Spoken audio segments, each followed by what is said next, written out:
Hey everyone, welcome to the Drive Podcast. I'm your host, Peter Attia.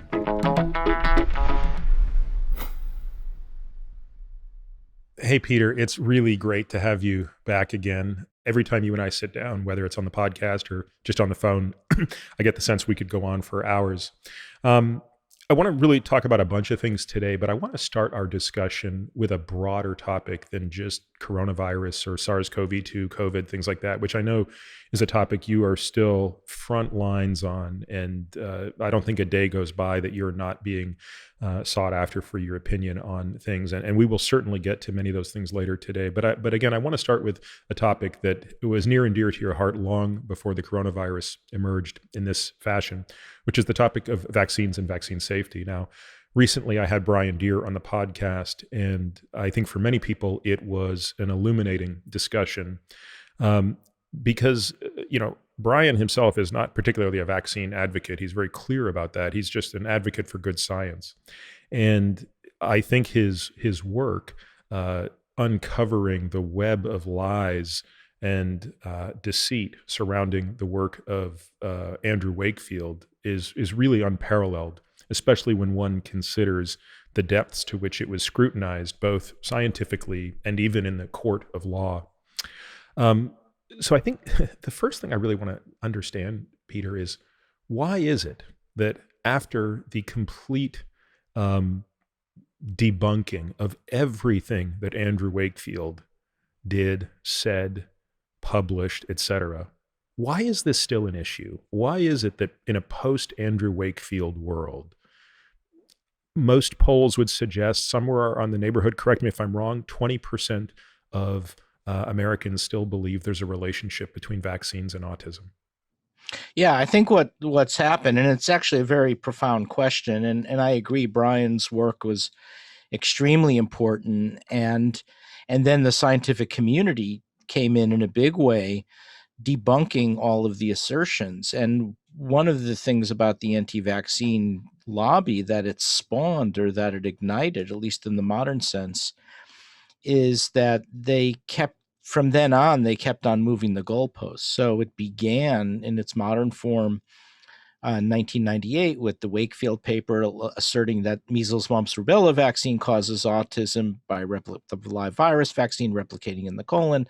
The scientific community responded in a very vigorous, robust way, publishing multiple papers, large cohort studies showing that kids who were autistic, and I got involved in it because I have a daughter with autism, and kids who are autistic are no more likely to have gotten the MMR vaccine than kids who are not, and similarly, kids who get the MMR vaccines are no more likely to become autistic than kids who don't, and really sound epidemiologic studies. But then they switched. They flipped. They said, okay, well, it's not really MMR vaccine. They had Robert F. Kennedy and a group of people saying it's the thimerosal preservative in vaccine. And then it switched again to spacing vaccines too close together. Then it switched again to alumin vaccines. And now what you're starting to see is even shifting away a bit from autism, saying that vaccines cause something called chronic illness, or looking at the HPV vaccine for cervical cancer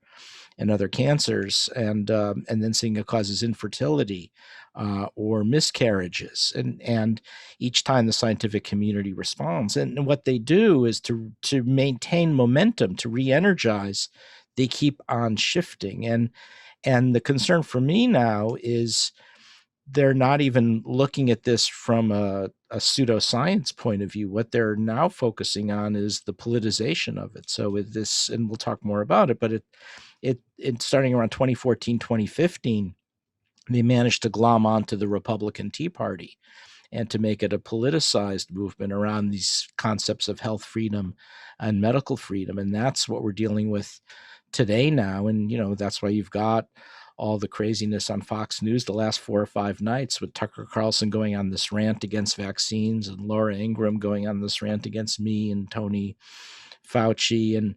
And so this is a problem, in that they have this adaptability, and they create these versions 1.0, 2.0, 3.0 of the anti-vaccine movement. But the autism piece never entirely left. That's still its legacy fake assertion that still haunts us today. Well, I mean, I think given how deep Brian went into the discussion specifically of MMR and autism, that relationship, I don't think anything else needs to be said on that topic. And obviously, for anybody who's listening to this that still has questions around that, I would highly recommend that they go back and watch that video, listen to that podcast, read the book. And, truthfully, and I don't say this to be, um, you know, I don't know how to say this delicately, but I think if after all of that work, if after assimilating all of that work, you still believe that there's a relationship between that vaccine and autism, there's probably nothing that can be said that can dissuade you from that. And I would just leave it at that and agree to disagree. But let's focus on some of the other things that you've brought up. Do you have a preference for where you'd like to begin? Would you like to start with thimerosal?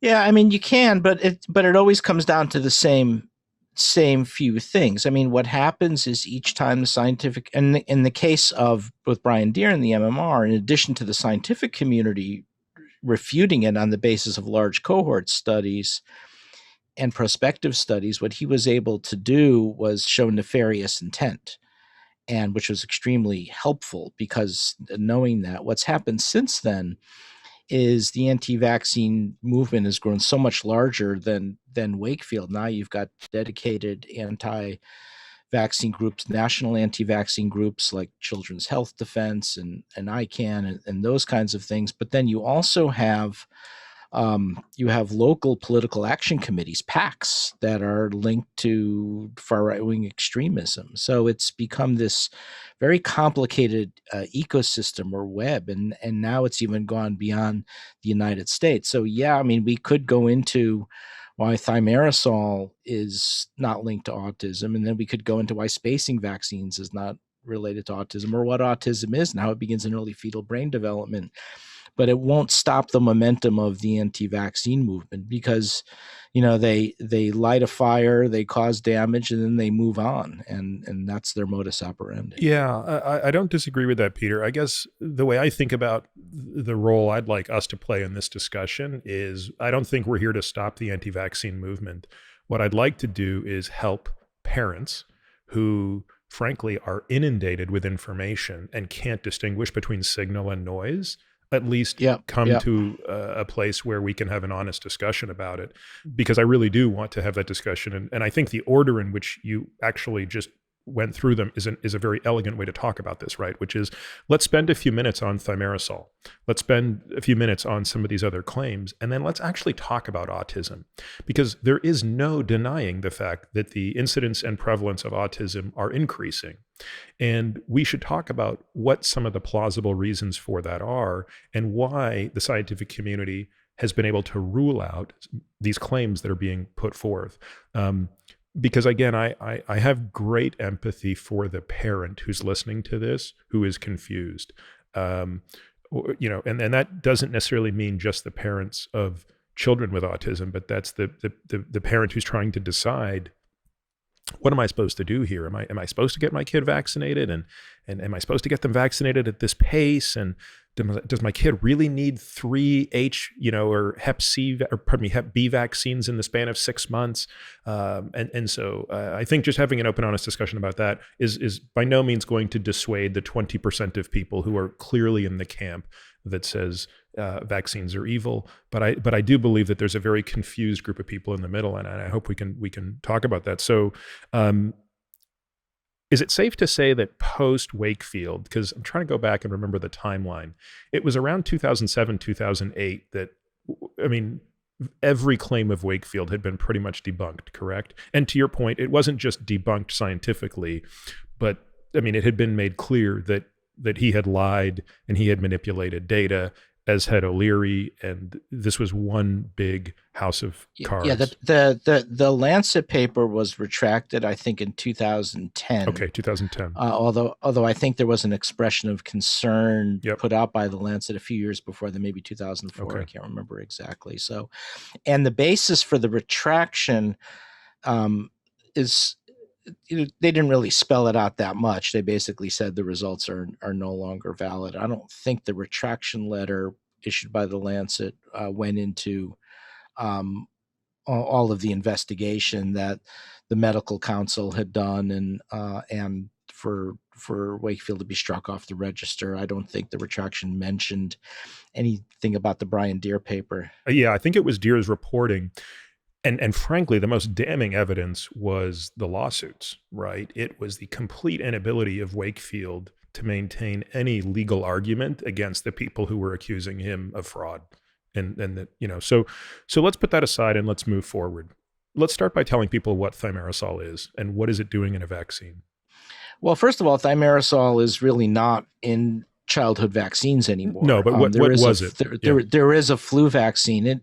So what happens is if you're giving vaccines in multiple, if you have a multi-dose vial of vaccines, whereby you've got a vial of vaccine that could be given to 6 or 7 or 20 people, each time you're introducing a needle into that vial through a rubber stopper, potentially you're introducing bacteria. And the worry is that if you do that enough, that there could be some bacterial growth or overgrowth into the vial. So you need to put some preservative in to that's non-toxic, that will kill the bacteria. And when thimerosal was discovered, it was considered quite an advance in terms of allowing you to vaccinate large populations. And the bottom line was it was taken out. The manufacturers took it out of the vials just because of all the bad publicity swarming around it. There was never evidence to show that it was a problem. But I think the thinking was, we don't really need it. We can give single dose vials instead. Let's just take it off the table. And in fact, that was done. There's still some of the flu vaccines still have thimerosal in the US. But I think that's about, not all of them. You can still get a single dose vial for flu vaccine and take that as well. But there was never ever any shown association between thimerosal and any untoward effect, certainly in terms of autism. Now, thimerosal was one of the big one of the big pushes from Bobby Kennedy Jr., correct? Wasn't this really his initial cause and his initial fight? I think so. I think he got into it because he's an environmental law attorney. Yep. And looks at toxic waste. And I think when he saw the mercury word, he probably got it linked to Minamata disease, which is, remember, back in Japan several decades ago, there was a lot of mercury exposure in fish, and young kids who were exposed to what's called methyl mercury, either during pregnancy, I think it was during pregnancy, and the kids that were born with intellectual deficits, and there was a syndrome associated with it. It was called Minamata disease. And so I think probably people in his camp put 2 and 2 together, and they said, well, probably autism must be some form of Minamata disease, even though it's not the same. Maybe there's enough there that it could be due to thimerosal. But again, the large cohort studies showed absolutely no linkage with autism. And ultimately, we know why. It's because we know autism is associated with prenatal events. That it's just, we can talk about it. Yeah, we'll come to that. Yeah. But that's how he got involved. And there were books about it. There were a couple of books making these assertions. And then once again, it started gaining a lot of momentum, very much like the way Wakefield did a decade before. And I think the first publication, which I write about in my book, Vaccines Did Not Cause Rachel's Autism, kind of points that out. I should get the book in front of me. I could read it right to you. Hold on. This is the book. It's, the last, not this book I published, but the last one. It's called Vaccines Did Not Cause Rachel's Autism.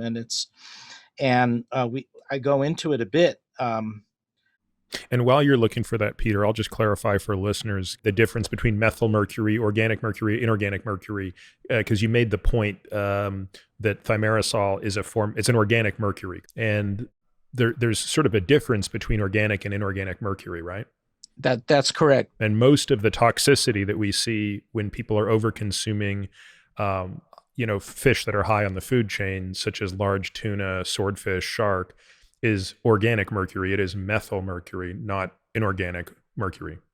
Right. So Minamata disease, which was named after a city in Japan, it resulted from a chemical plant's industrial release of methyl mercury, which is different from thimerosal, which is a totally different compound. It's ethyl mercury, and it was in wastewater, and it accumulated in a bay where fish and shellfish lived and were consumed as seafood. And large-scale methylmercury ingestions in pregnant mothers caused a congenital syndrome causing neurologic disease in the form of gait and motor disturbances, in some cases even coma and death.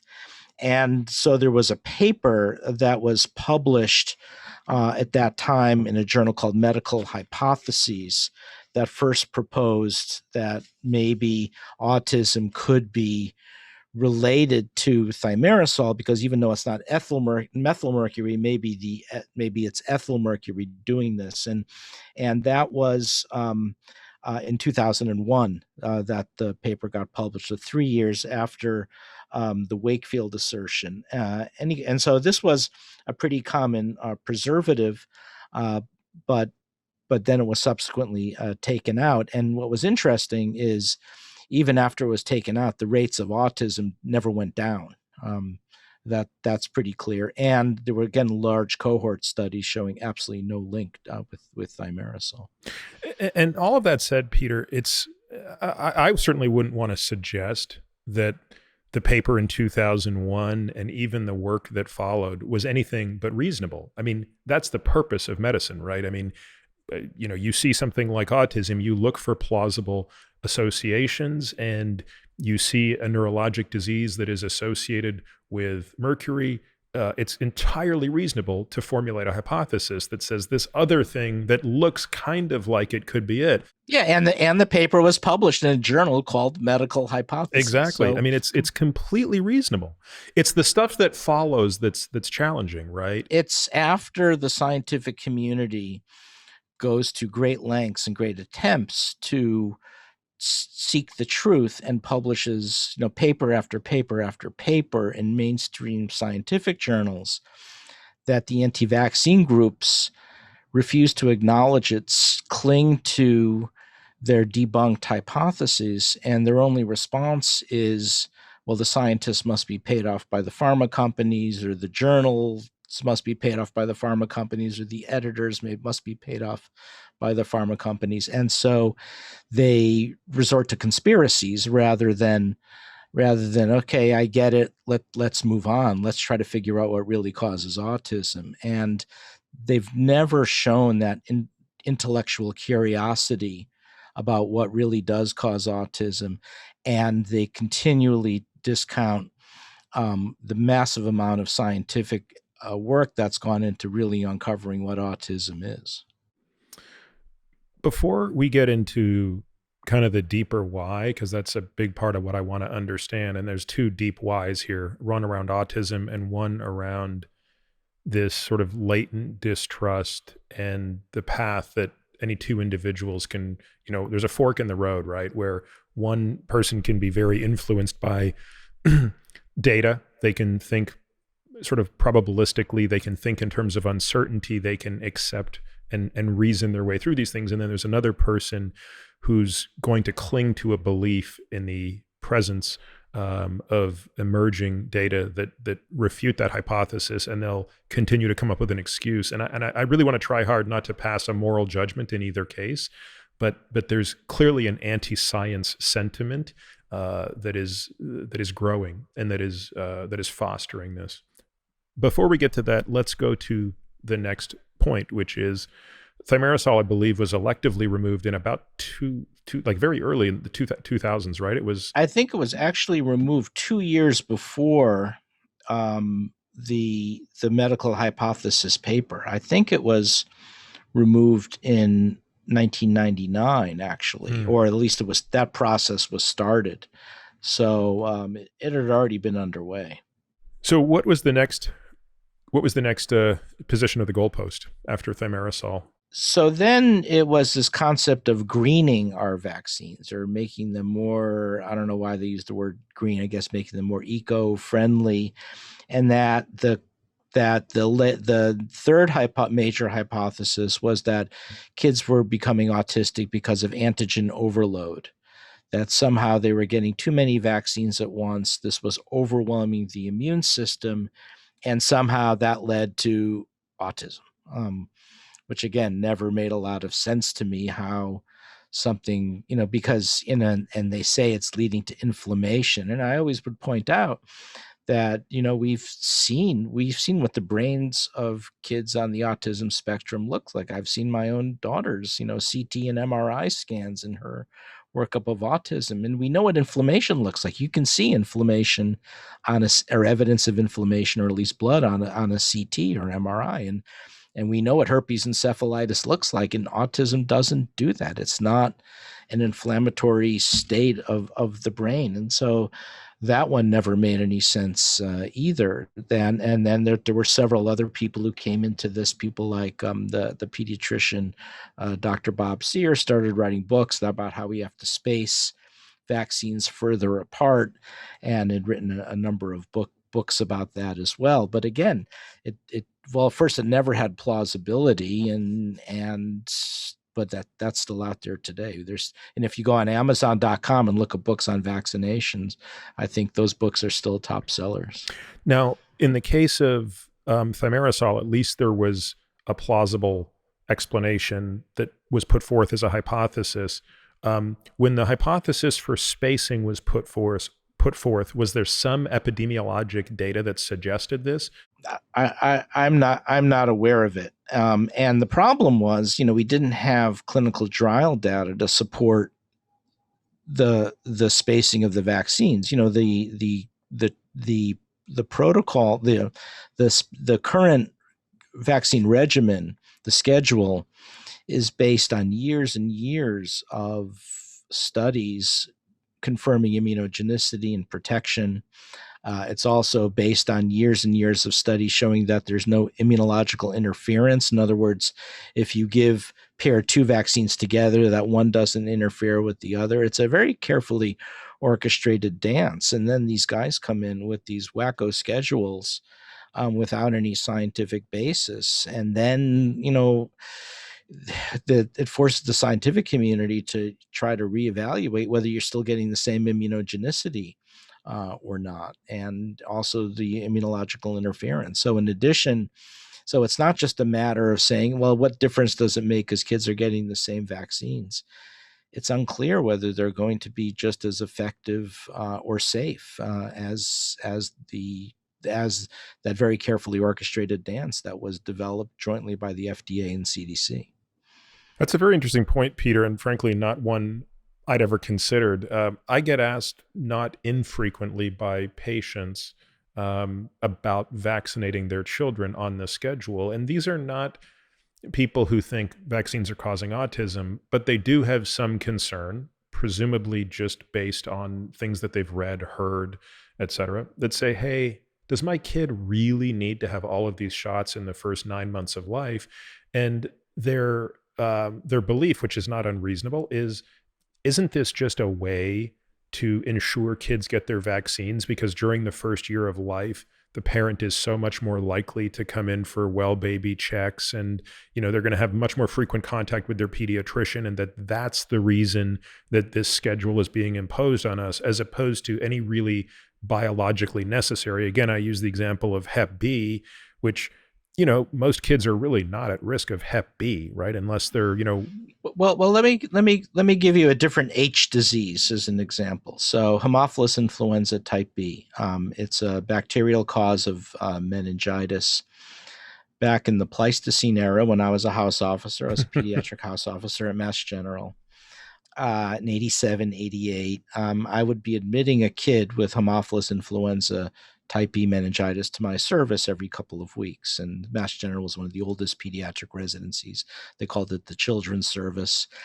And back then, the house officer did everything. You had to do the lumbar puncture. You had to look at the cerebral spinal fluid under the microscope. You had to do the gram stain and eventually sent to the lab, but to confirm it. But you would basically make the diagnosis right then and there. And when you did it, your heart sank because you knew that there was a high likelihood that kid was going to have permanent neurologic injury or might not even survive. And it took a big emotional toll on me and my fellow house staff to have these young, healthy infants now get Haemophilus influenza type B meningitis. And at that time, we didn't have a vaccine that worked in infants. There was the capsule of the Haemophilus influenza type B, the polyribophosphate capsule, but it was shown that it wasn't immunogenic in infants. So it was still licensed as a vaccine for older kids to catch the few older kids that could still make an immune response, but it didn't work in infants. Why is that, by the way? Because it turns out you need to haptenize it onto protein. And that's what John Robbins and Rachel Schneerson did at the National Institute of Child Health and Development, NIH. They figured that out and developed a conjugate vaccine that now worked in infants, which now you could start vaccinating. But until at that time, you didn't have anything that worked in young infants. So all you could do at that time was take a prophylactic antibiotic called rifampicin, which had the unpleasant effect of turning your urine orange and reddish orange. And at that time, I had our first son born, Matthew, and we were living right across the street from Mass General. And I was terrified that I was going to bring Haemophilus influenza type B home. So I took rifampicin all the time, and I peed orange for 2 years practically, to the point where one of the first and only fights I've ever had with Anne was my wife was permanent. She accused me of permanently staining the toilet bowl orange because I was taking that antimicrobial. And then this miracle occurred. The miracle was, John Robbins and Rachel Schneerson, also David Smith and Porter Anderson in Rochester, figured out that if they attach that polyribophosphate capsule to protein and haptenize it, now you get T cell responses in infants and it works. And that happened. That vaccine was licensed in 1989 as I was finishing my house officer training for infants, for young infants. And now it's part of that early vaccination schedule. By the time I finished then I went to Yale for my pediatric infectious disease fellowship. I had a lab there, and then I was a junior attending at Yale Children's Hospital. By the time I started rounding as an attending 2 years later, the disease was gone. It basically, I taught the house staff about it purely for historical interest, just like the old guys at Mass General taught me about diphtheria and tetanus. That's how dramatic it was because we added it to the infant schedule. And I think that's a good example of, these infant vaccines. To get a vaccine through to be licensed by the FDA, to file that biologics license application. First of all, it's very expensive. Second, it's lots of review. It has to go through the biologic license process of the FDA. It's got to go through the VRBPAC committee of the FDA for review. It then goes to the Centers for Disease Control and the ICIP, the Advisory Committee on Immunization Practices. There's a lot of smart people that are looking at all of this to say, do we really need this? What's the cost effectiveness? What's the benefit to society? What's the benefit to child health? So these are not decisions that are made lightly, or these are things which are carefully thought out. So you don't think that there's some consideration given to this is a window in which the probability of vaccination is greater just due to exposure? Again, I bring up Hep B just because you and I didn't get our Hep B vaccines until we were adults, right? And of course, I don't know when you got yours, but for me, I think I got it in medical school. It was just in time, given our exposure to Hep B is enormous once you're in the medical system, because it's transmitted just like HIV. Right. And depending on where you trained, you might be in a population. I think I first got mine when we were keeping a lab in Shanghai in China for parasitic diseases. And I think going off to China frequently, there's a lot of hepatitis B. I think that may have been when I got mine. But you're right. Back then, we weren't giving it to infants. And so I guess my question is, and again, I'm just saying this to try to take the side of the parent, right? I'm trying to put myself in the shoes of the parent who says, this is too much. And again, to be clear, this is not the parent who says vaccines are evil, my kid will never get vaccinated. This is the parent who's saying, Right. is this a little too much too soon?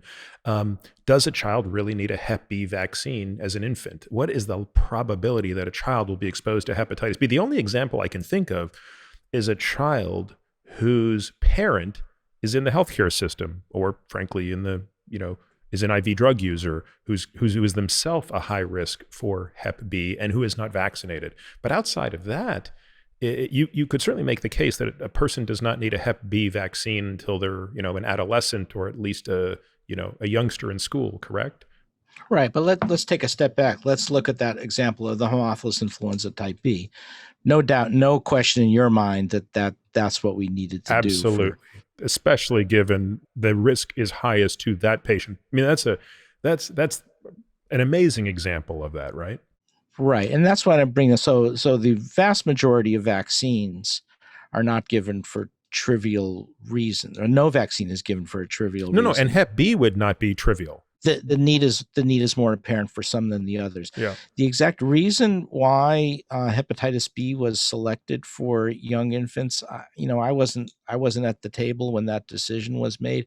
It may be that there was enough at-risk populations that it's very hard to cherry pick individuals when there's so many people who absolutely need it, that it just becomes easier to vaccinate the whole population rather than say, okay, well, you're in a specific at-risk ethnic group, Yep. or you're in a specific at-risk occupational hazard. On the other hand, when you look at what that vaccine is, it's about as low risk a vaccine as you can imagine. It's a recombinant, and we make vaccines like this all the time. It's a recombinant protein vaccine produced in yeast. It's been around almost 4 decades. It's been given to hundreds of millions of children with a really fabulous safety record. So, what are you losing, I guess, is the other way to put it. Right. Let's talk a little bit about HPV. Some people hailed this vaccine as a miracle, given the relationship between the human papillomavirus, at least 3 strains of the human papillomavirus, and cervical cancer. This is not an insignificant cancer for women. Sadly, many of us know women who have either died as a result of this disease or have been who have lost their reproductive capacity as a result of this disease. So, and furthermore, I think many men might even know the anxiety that a Pap smear has caused their partner if it has shown one of the high risk strains, 16, 18, a number of these things. So I think for many of us, when the HP vaccine came along, it was a really big deal. I mean, this was fantastic news. Can you talk through some of the controversy surrounding it, both from a scientific standpoint, but also from a moral, ethical, religious, political standpoint? Because I think that, to me, HPV might be one of the best examples of the intersection of all of those forces. Yeah. So it came, it was about preventing this. So HPV induced cancers like cervical cancer, laryngeal cancers are predominantly sexually transmitted cancers. So if you look at infectious causes of cancer, roughly about 16% of all cancers are caused by infectious disease agents like hepatitis B, like HPV. And the numbers go up all the time because we get better and better at discovering infectious agents that cause cancer. So in Africa, about a third of the cancers are of infectious origin. And this was developed by a group at the National Cancer Institute, including someone who's very dear to me, Doug Lowry, and they were able to show that vaccinating against this virus can prevent infection of the virus and therefore will likely prevent cancer. And now new studies have shown indeed it's borne out that indeed it does prevent cervical cancer. And on that basis, the Australian government has now launched a program where they think they can eliminate cervical cancer from the continent of Australia by 2030. So that's really exciting to actually eliminate a cancer through the vaccination process. The issue has come up. You have to vaccine. Originally, it was mainly focused on cervical cancers rather than the cancers that would develop in males. And so the recommendation was you want to have those girls vaccinated before their sexual debut, before they start having intercourse as they get to be teenagers or young adults.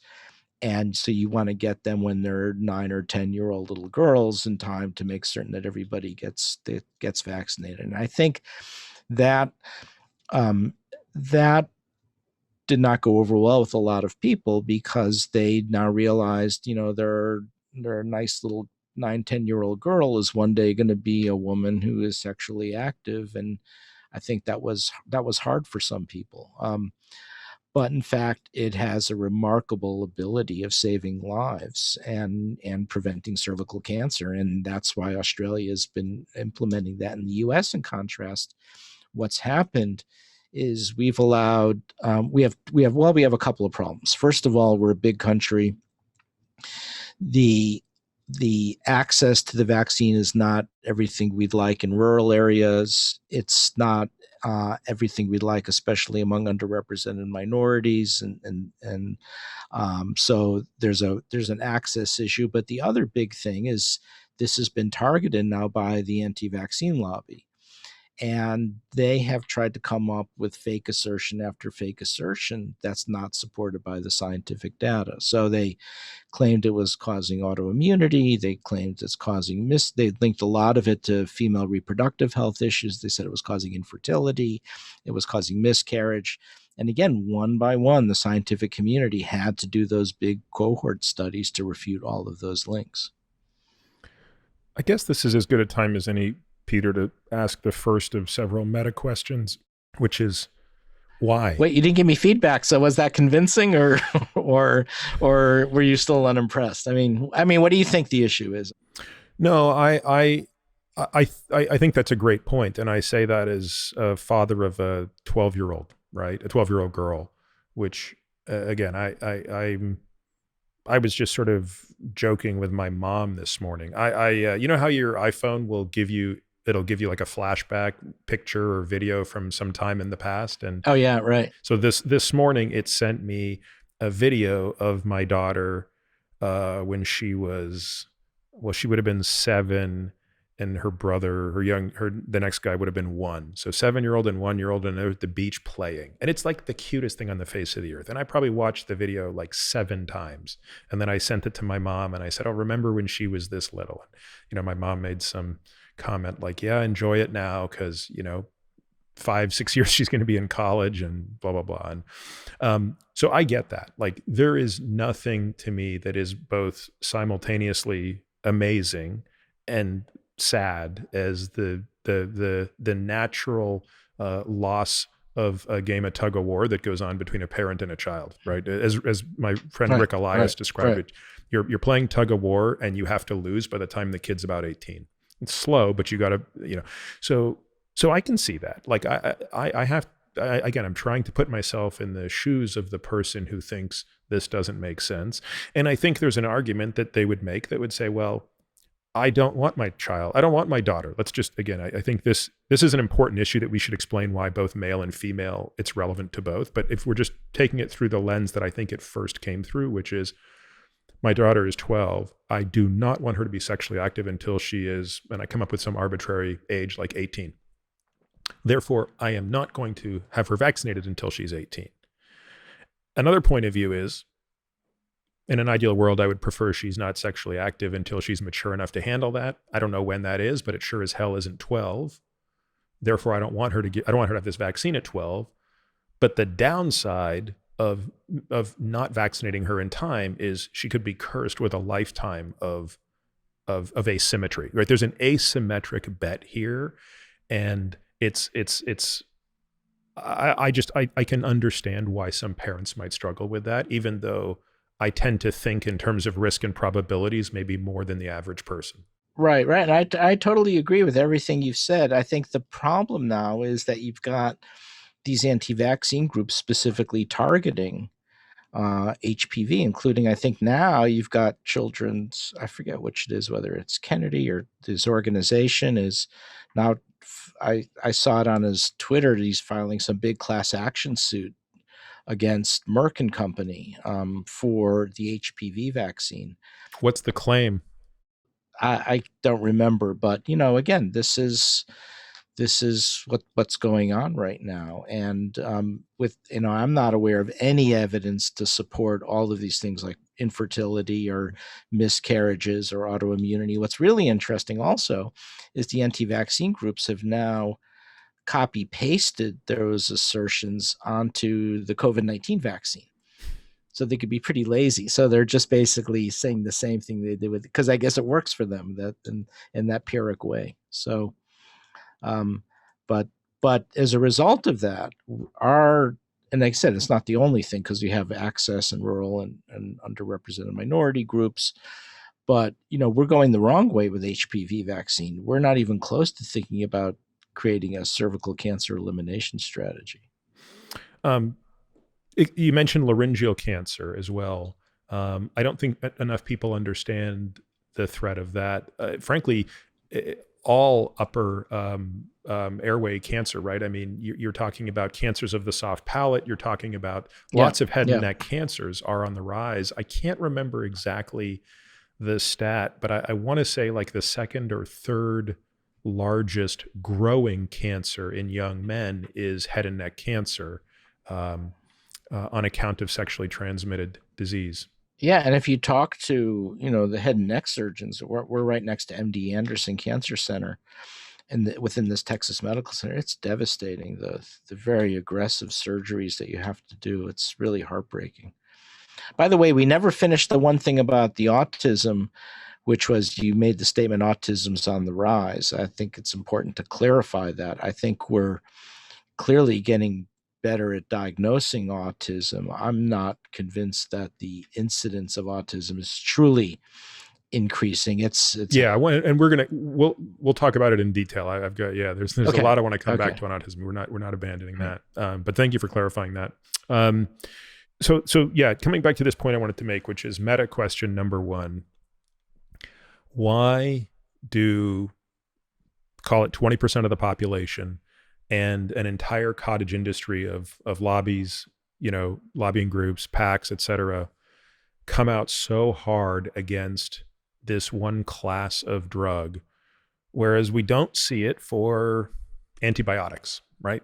Where are the 20% of people who think penicillin is evil, and the companies that make Zofran, or not Zofran, but pick your favorite antibiotic, or similarly, like, where are the companies that are coming out against insulin, exogenous insulin, that all these diabetics are using? Because look, I'm going to be a skeptic for a moment. I don't think there's a greater mismatch between drug companies doing wrong and profiting and overcharging patients for a medication than insulin. Like I think the economics of insulin are an embarrassment to how pharma works. Where's the rage? Like, where are the 20% of Americans that aren't losing their mind over what Novo Nordisk is doing? Mm-hmm. Yeah. So what is it about vaccines in particular that brings out so much ire, so much skepticism, and so much anti-science rhetoric? I think, well, I don't know that I have all the answers, but I think part of it is the fact that you're giving vaccines to, not in all cases, but in most cases, you're giving vaccines to well individuals to prevent them from getting sick. So you're giving something that's not always intuitively obvious that they need, because, as opposed to insulin, as opposed to penicillin, somebody is sick and somebody needs a treatment. So this is being so that you understand. But for a vaccine, you're preventing somebody from getting sick. And I think that simple feature is a big component of it. I think the other is the fact that so many vaccines are mandatory for school entry. So there's that kind of loss of choice that you feel it's being imposed on you. And so those two things become pretty easy to exploit unless you've got really strong vaccine advocacy activities in your community, it's pretty easy for an anti-vaccine group to cherry pick those two things. And then, when you have conditions like autism and people want to understand how did this happen, uh, particularly the regressive form where kids seem to be developing normally and have normal milestones and then regress, this is easy pickings for an anti-vaccine group to come along. So as an example, if So for instance, back in the 1900s, in the UK, they started anti-compulsory vaccination leagues, and this extended to the US. So I think it's I think it's a combination of the fact that they're preventative, not therapeutic, and the mandate component. I think those two are a toxic mix that get people uh, some people upset about vaccines, particularly in this environment, which now dominates the internet. I mean, in the past, when you had an anti-compulsory vaccination league, you could go to your physician. The physician would explain why that's all nonsense and why you should get vaccinated. Now we've got something called the internet. Now we've got something called social media that dominates our lives. And you've got Amazon now as the single largest promoter of fake anti-vaccine COVID conspiracy books. So most of the information you're getting now on a daily basis is actually anti-vaccine, anti-science information. But again, I'm still trying to understand why the disdain for science is so prevalent. So hear me out on another thought experiment. If the president says, I want to create, I'm using this because it's the current example, right? If the president says, I have a legislative agenda that's going to propose a multi-trillion-dollar infrastructure bill, you may not think that's the best idea, right?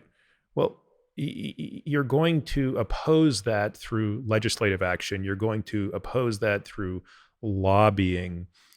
Maybe that's not a great example. I guess what I'm trying to get at is why, if you're opposed to vaccines, I can at least understand the argument around medical freedom, because you could at least stand up and say, look, I'm opposed to being told I have to take a drug to prevent an illness I don't have. And then you could at least argue the merits of the individual versus society. Like, to me, that's a more palatable argument. But the complete anti-science part, maybe because I'm a scientist, is just harder for me to empathize with. Like, it's harder for me to put myself in those footsteps because I can't think that way. But I want to, because I think it's important to be able to think that way and not be dismissive of it, if that makes sense. Yeah. So here's what I think happened, which is, I think, maybe part because of my activities, and I'm not alone. Others were involved in this. There was a lot of effort to debunk the links between vaccines and autism and HPV vaccine and all the craziness that they asserted it caused. And I think it was taking some steam out of the anti-vaccine movement. But you still had enough parents in places like Orange County that were scared about vaccines causing autism, that it allowed a measles epidemic to erupt. And it was a pretty bad epidemic in Orange County into 2014, 2015. It was linked, I think the origins may have been Disneyland, where the epidemic came from. What happened was the California legislature responded appropriately, I think, and said, you know what? We're allowing these vaccine exemptions, but it's getting out of hand. And now it's causing a measles epidemic. And measles is a bad actor, right? It's got a significant mortality and permanent disability, deafness, and other things. And they shut down the vaccine exemption. And I think that helped re-energize the anti-vaccine movement, because I think they were losing some steam around autism. And they saw this as an opportunity to rebuild, to reinvent themselves. And they reinvented themselves as a political movement around health freedom, medical freedom. And it really amplified in Texas. So where I am, and it took off they created political action committees like Texans for Vaccine Choice. It started getting, and the PACs started getting other PAC money, and the PACs were giving PACs the other PACs money. And so there was a lot of money flowing. And it was very powerful. And they were able to convince the Republican Tea Party in Texas, which is a very powerful group, to adopt this issue as a platform issue. And that's when it really started to accelerate. And you started to see PACs form not only in Texas, but also in Oklahoma, other Western states as well. So it was more of a Western state phenomenon than anywhere else. And so your political allegiance, your identity actually became tied to not vaccinating your kid or to be skeptical of vaccines. And then it all really blew up last year because those same anti-vaccine groups then started going up against masks and social distancing again under this health freedom, medical freedom banner. And now it became a full-on anti-science movement. And you really saw this happen starting in around last summer when the epidemic moved into the southern states and people showed their political allegiance to the Republican Party by defying masks and social distancing. And then it went up in the upper Midwest as well. And then you had that story, that awful story of the ICU nurse in tears being interviewed, talking about one of her ICU patients whose dying words were COVID-19 is a hoax. So that's when you started to see this kind of mainstreaming of what was a fringe group around health freedom, medical freedom in 2015, had now become a major platform of the Republican Party, going up against science. And then you saw the targeting of scientists. That's when they began really going after Dr. Fauci. They began going after Bill Gates. They've started going after me quite a bit. And now this thing is steamrolling. I mean, you had Tucker Carlson last week going on this whole rant about vaccines and questioning vaccines, and Laura Ingraham at Fox News went after me a couple of nights ago. Specifically saying what? I mean, you'll have to forgive me if I don't follow this stuff too closely.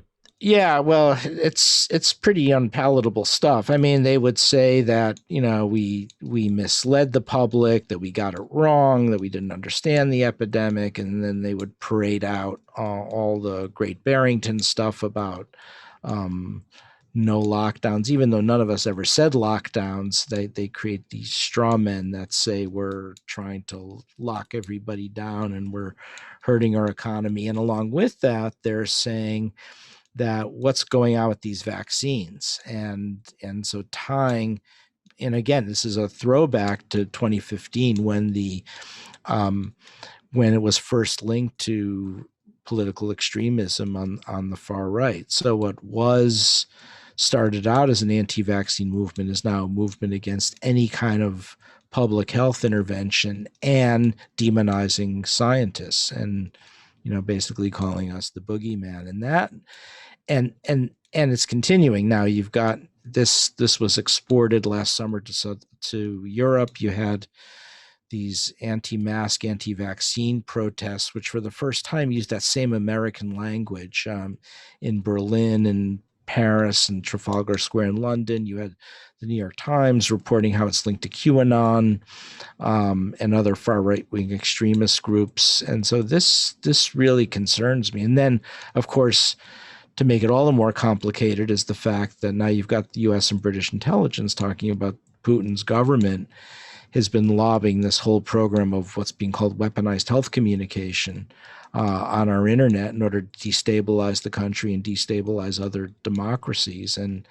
And so what was kind of a fringe group arising out of the Tea Party in Texas is now, I don't know what you want to call it, whether it's a anti-science empire or confederacy that has lots of moving parts to it. But I'm concerned about the direction that continues to, and the fact that it continues to build.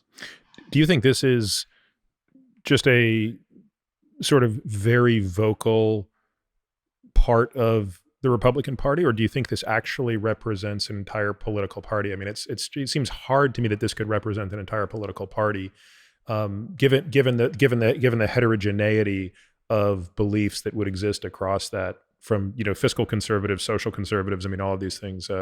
Yeah, and the fact that the Republican Party historically has not been anti-science, right? I mean, the National Academy of Sciences was started in the Lincoln administration. Eisenhower launched NASA. George W. Bush launched PEPFAR. So this seems new to me, and I don't know how much it's pervasive in the Republican Party. Certainly, it's become now a major component of Fox News in the evening.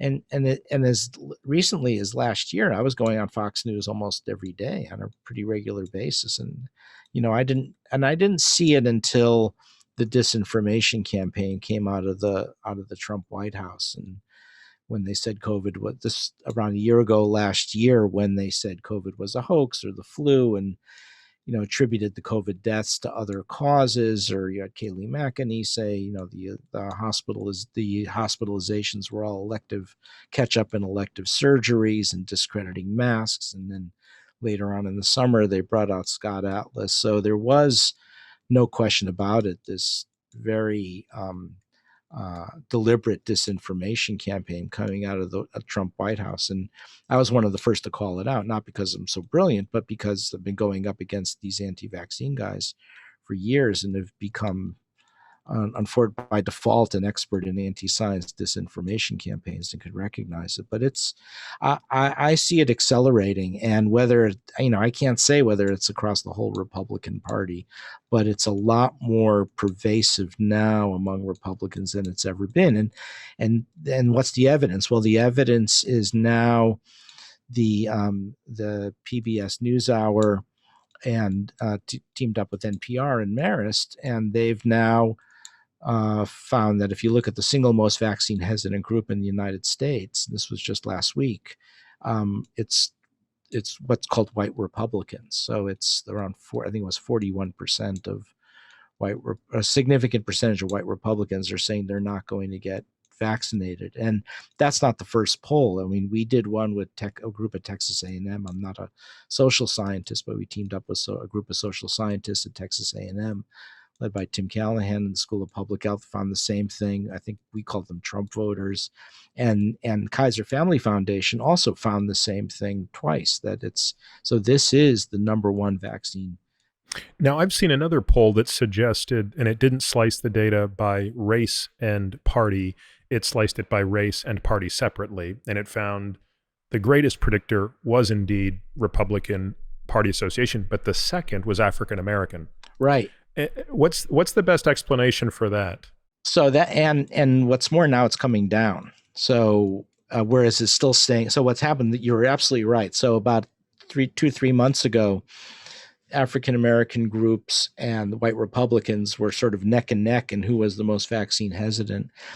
And it's stayed up among Republicans, but it's been coming down in the African American groups. And one of the things I've been going on, lots of podcasts and radio shows that reach Black and brown audiences, and I was on one last night with a Baptist church in Richmond, Virginia, and I asked the pastor, I said, "Are you seeing less of it now?" He goes, "Definitely, it's coming down." And I said, "What do you think's happening?" Well, he goes, "Well, Doc, I think part of it is people like you, reaching out to Black and brown communities, but the other is a lot of the clergy have created sort of an informal network now, and we're really hitting hard on the need to get vaccinated." So I think that may be part of it. But initially it was quite high. And I think part of, what the reasons were, I don't entirely understand.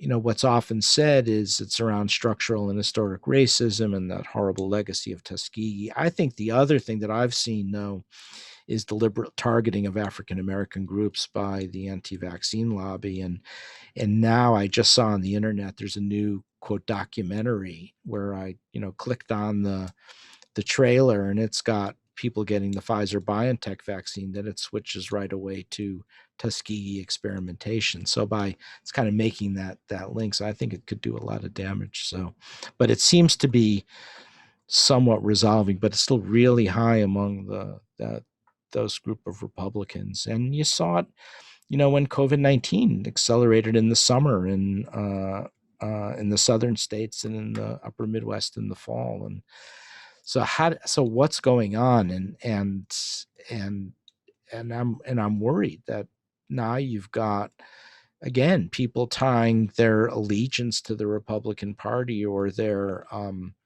identity to being against scientists and science, and this is not good for the country. Yeah, there are a few things I want to say, and one thing to add. The thing that we haven't mentioned yet that I think is worth mentioning is the enormous measles outbreak in Minnesota that occurred in the Somali community. That I think that story doesn't get enough attention because I guess it's now been enough years. But I've always found that to be an unbelievably sad story. In some ways, more sad than the Orange County outbreak because this was this was really a deliberate targeting of a community of immigrants.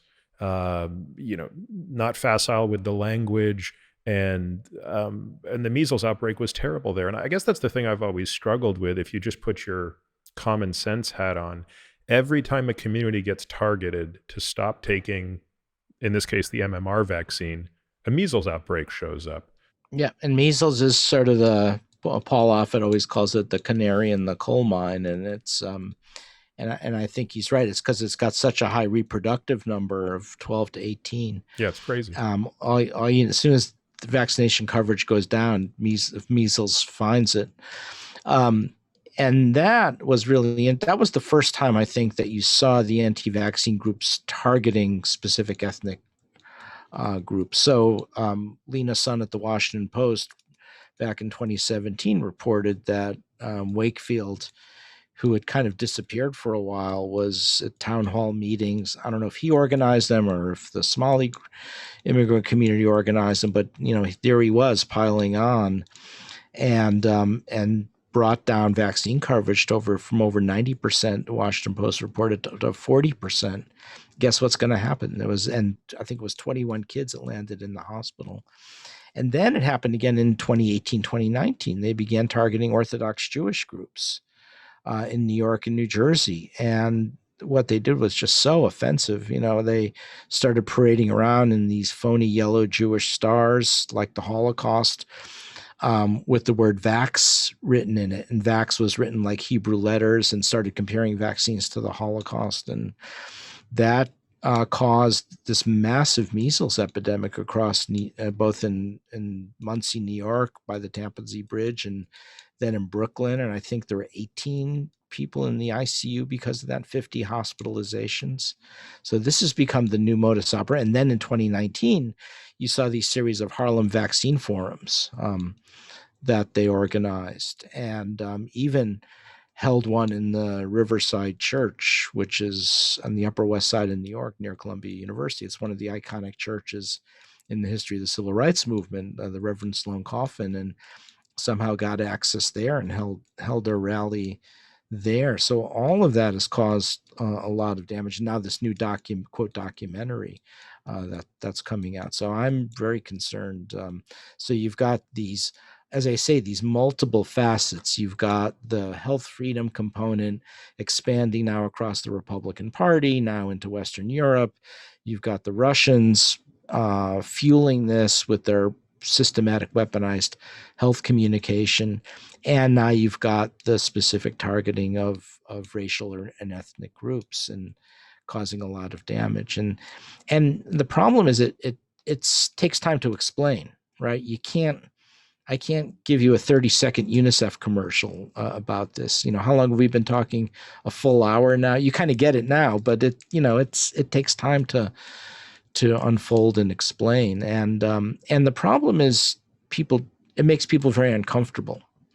It made me uncomfortable, right? I mean, when I was going on CNN and MSNBC in last year at this time, I didn't want to call out the White House for their disinformation campaign. I mean, what we're told as scientists is, hey, Peter, just stick to the science. You're not a political guy. You're not an expert in White House, Washington politics. What are you doing? You can't do that. But I being an expert in anti-science disinformation campaigns by being targeted by these guys. I mean, Robert F. Kennedy Jr. calls me on his Instagram, called me the OG villain, the original gangster villain. So that's who you're talking to today. I had to look up what OG meant. Um, so I unfortunately became a bit of an expert in anti-science disinformation campaigns and could smell one a mile away. And I saw this and I said, I know what this is. You saw Peter Navarro out there with all the Chinese conspiracies. And I said, we're being gaslighted here. And I said to Anne, my wife, I said, I don't know what to do. This is taking me to a very dark place. I'm supposed to only talk about the science. And she saw how upset I was getting. She said, Peter, if you don't say anything and all you find out all this massive loss of life from COVID and didn't do all you can to stop it, you're going to hate yourself. And that's all I needed to hear. And then I really went after it. And it took me to a very dark place. And in part because at that time, you weren't getting a lot of backing. I didn't get a lot of backing from the academic and professional societies because, that's not what they do. And so I really felt out there alone. Later on, I think when it became safe, other people came to my support. But in the beginning, it was a very lonely kind of thing to do. I mean, I'm glad I did it, but it emotionally, it really knocked the crap out of me. It was very tough to do that because the truth is I'm not that ideologically driven politically. I mean, I was in Washington for 10 years and as chair of microbiology at GW. And one thing I learned in Washington, if you want to get anything done, you reach across the aisle. So, we got a lot of neglected tropical disease legislation passed. And, I would think nothing of going to Sam Brownback, who is now he's the governor of Kansas. Back then, he was a very conservative senator from Kansas. He would hold a prayer breakfast meeting and I'd go to that and I would speak. And then I'd go across the way and talk to Senator Leahy's people, who's, this very liberal senator from Vermont. And back then, nobody thought twice about those kinds of things, but it's not happening anymore. So to be able to have to, tear into what was going on with the Trump White House, and it was often perceived as I was just being somebody in the Democratic camp, which wasn't the case. But I understand why it was perceived that way. And now what's interesting is whenever I have something with the Biden administration I think is not quite right, then I get beat up a lot from my colleagues on the left. And there's a lot more of those who say, what are you doing after what we've been through? How can you criticize the Biden White House? I'm not really criticizing. I think they're doing a good job, but there are things that need to be changed as well. So it's very tough to, if your focus is only on saving lives and doing whatever you can to save lives, that's very tough, because it means if you're sincere about that, you go on Newsmax and you go on Fox News, which I've been doing, and you go on radio podcasts and that reach Black and brown audiences. That's what I've been doing. So, and hopefully at the end of it all, I'll be okay, but it's not easy doing this. Peter, is there a historical precedent for such a distrust of science? I mean, that, given that the scientific method has only been around for, call it 400 years, that doesn't give us a great opportunity to look for such things. But even in the last century or two, have we ever seen such massive distrust for the establishment of science? I haven't seen this distrust systematically. Certainly, there's been a lot of pushback or anger around certain things scientists have said. Like, for instance, with during colonial times, when Cotton Mather tried to vaccinate the Massachusetts colony against smallpox, people were very aggressive with him, and they actually threw a firebomb into his window around that particular issue.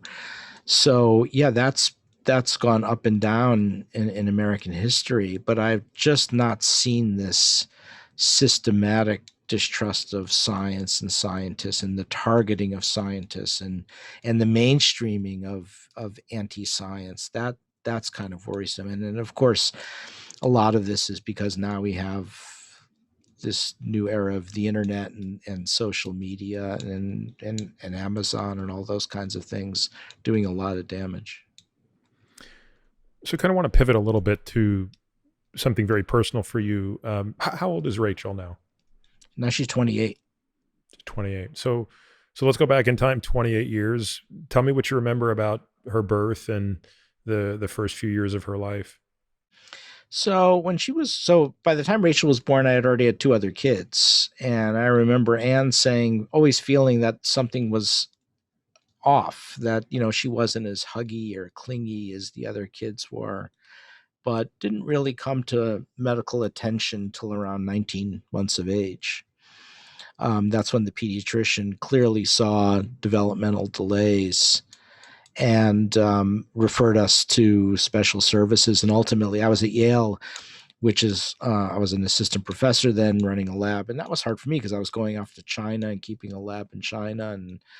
And now having a child with a medical issue was really tough. Ultimately, had to give up going to China and reconfigure our program. But at Yale, that's also the home of the Yale Child Study Center, which is the one of the big thought leader places for autism. And she was referred eventually to the Yale Child Study Center, where the world's experts on autism, people like Fred Volkmar and Donald Cohen and Linda Mays, and we got there was a child psychiatry fellow, Wendy Levine, who really looked into this very carefully, and it was clear that she was on the autism spectrum.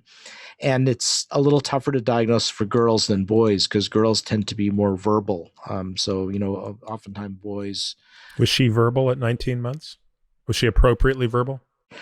Well, she wasn't always appropriate, but she was always verbal. I mean, she would repeat. There was a lot of echolalia. She would repeat things, but she had reason, and to this day, she's got reasonably normal language skills. It's just her performance IQ is really, really low, and so that's one of the big issues with Rachel. It's the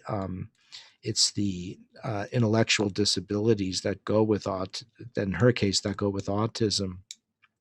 And in fact, that's a very interesting side story about Rachel, is the whole ecosystem of girls and women on the autism spectrum, because the older literature says it was 10 to 1 boys to girls, and that's because boys are so florid in their presentation and symptoms. Girls can camouflage it better, they can mask it better, they are often verbal, but they have very high rates of comorbidities like obsessive compulsive disorder or ADHD, attention deficit hyperactivity disorder, or even a lot of the teenage girls with bulimia and eating disorders. Now, many of them may be on the autism spectrum. So we're getting better at it. So it used to be 10 to 1.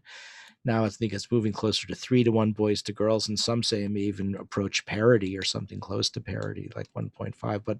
But it's way underdiagnosed. And Allison Singer, heads the Autism Science Foundation, has been supporting efforts to really call great, because she has a daughter on the autism spectrum, to look at this in more detail because it is so underdiagnosed.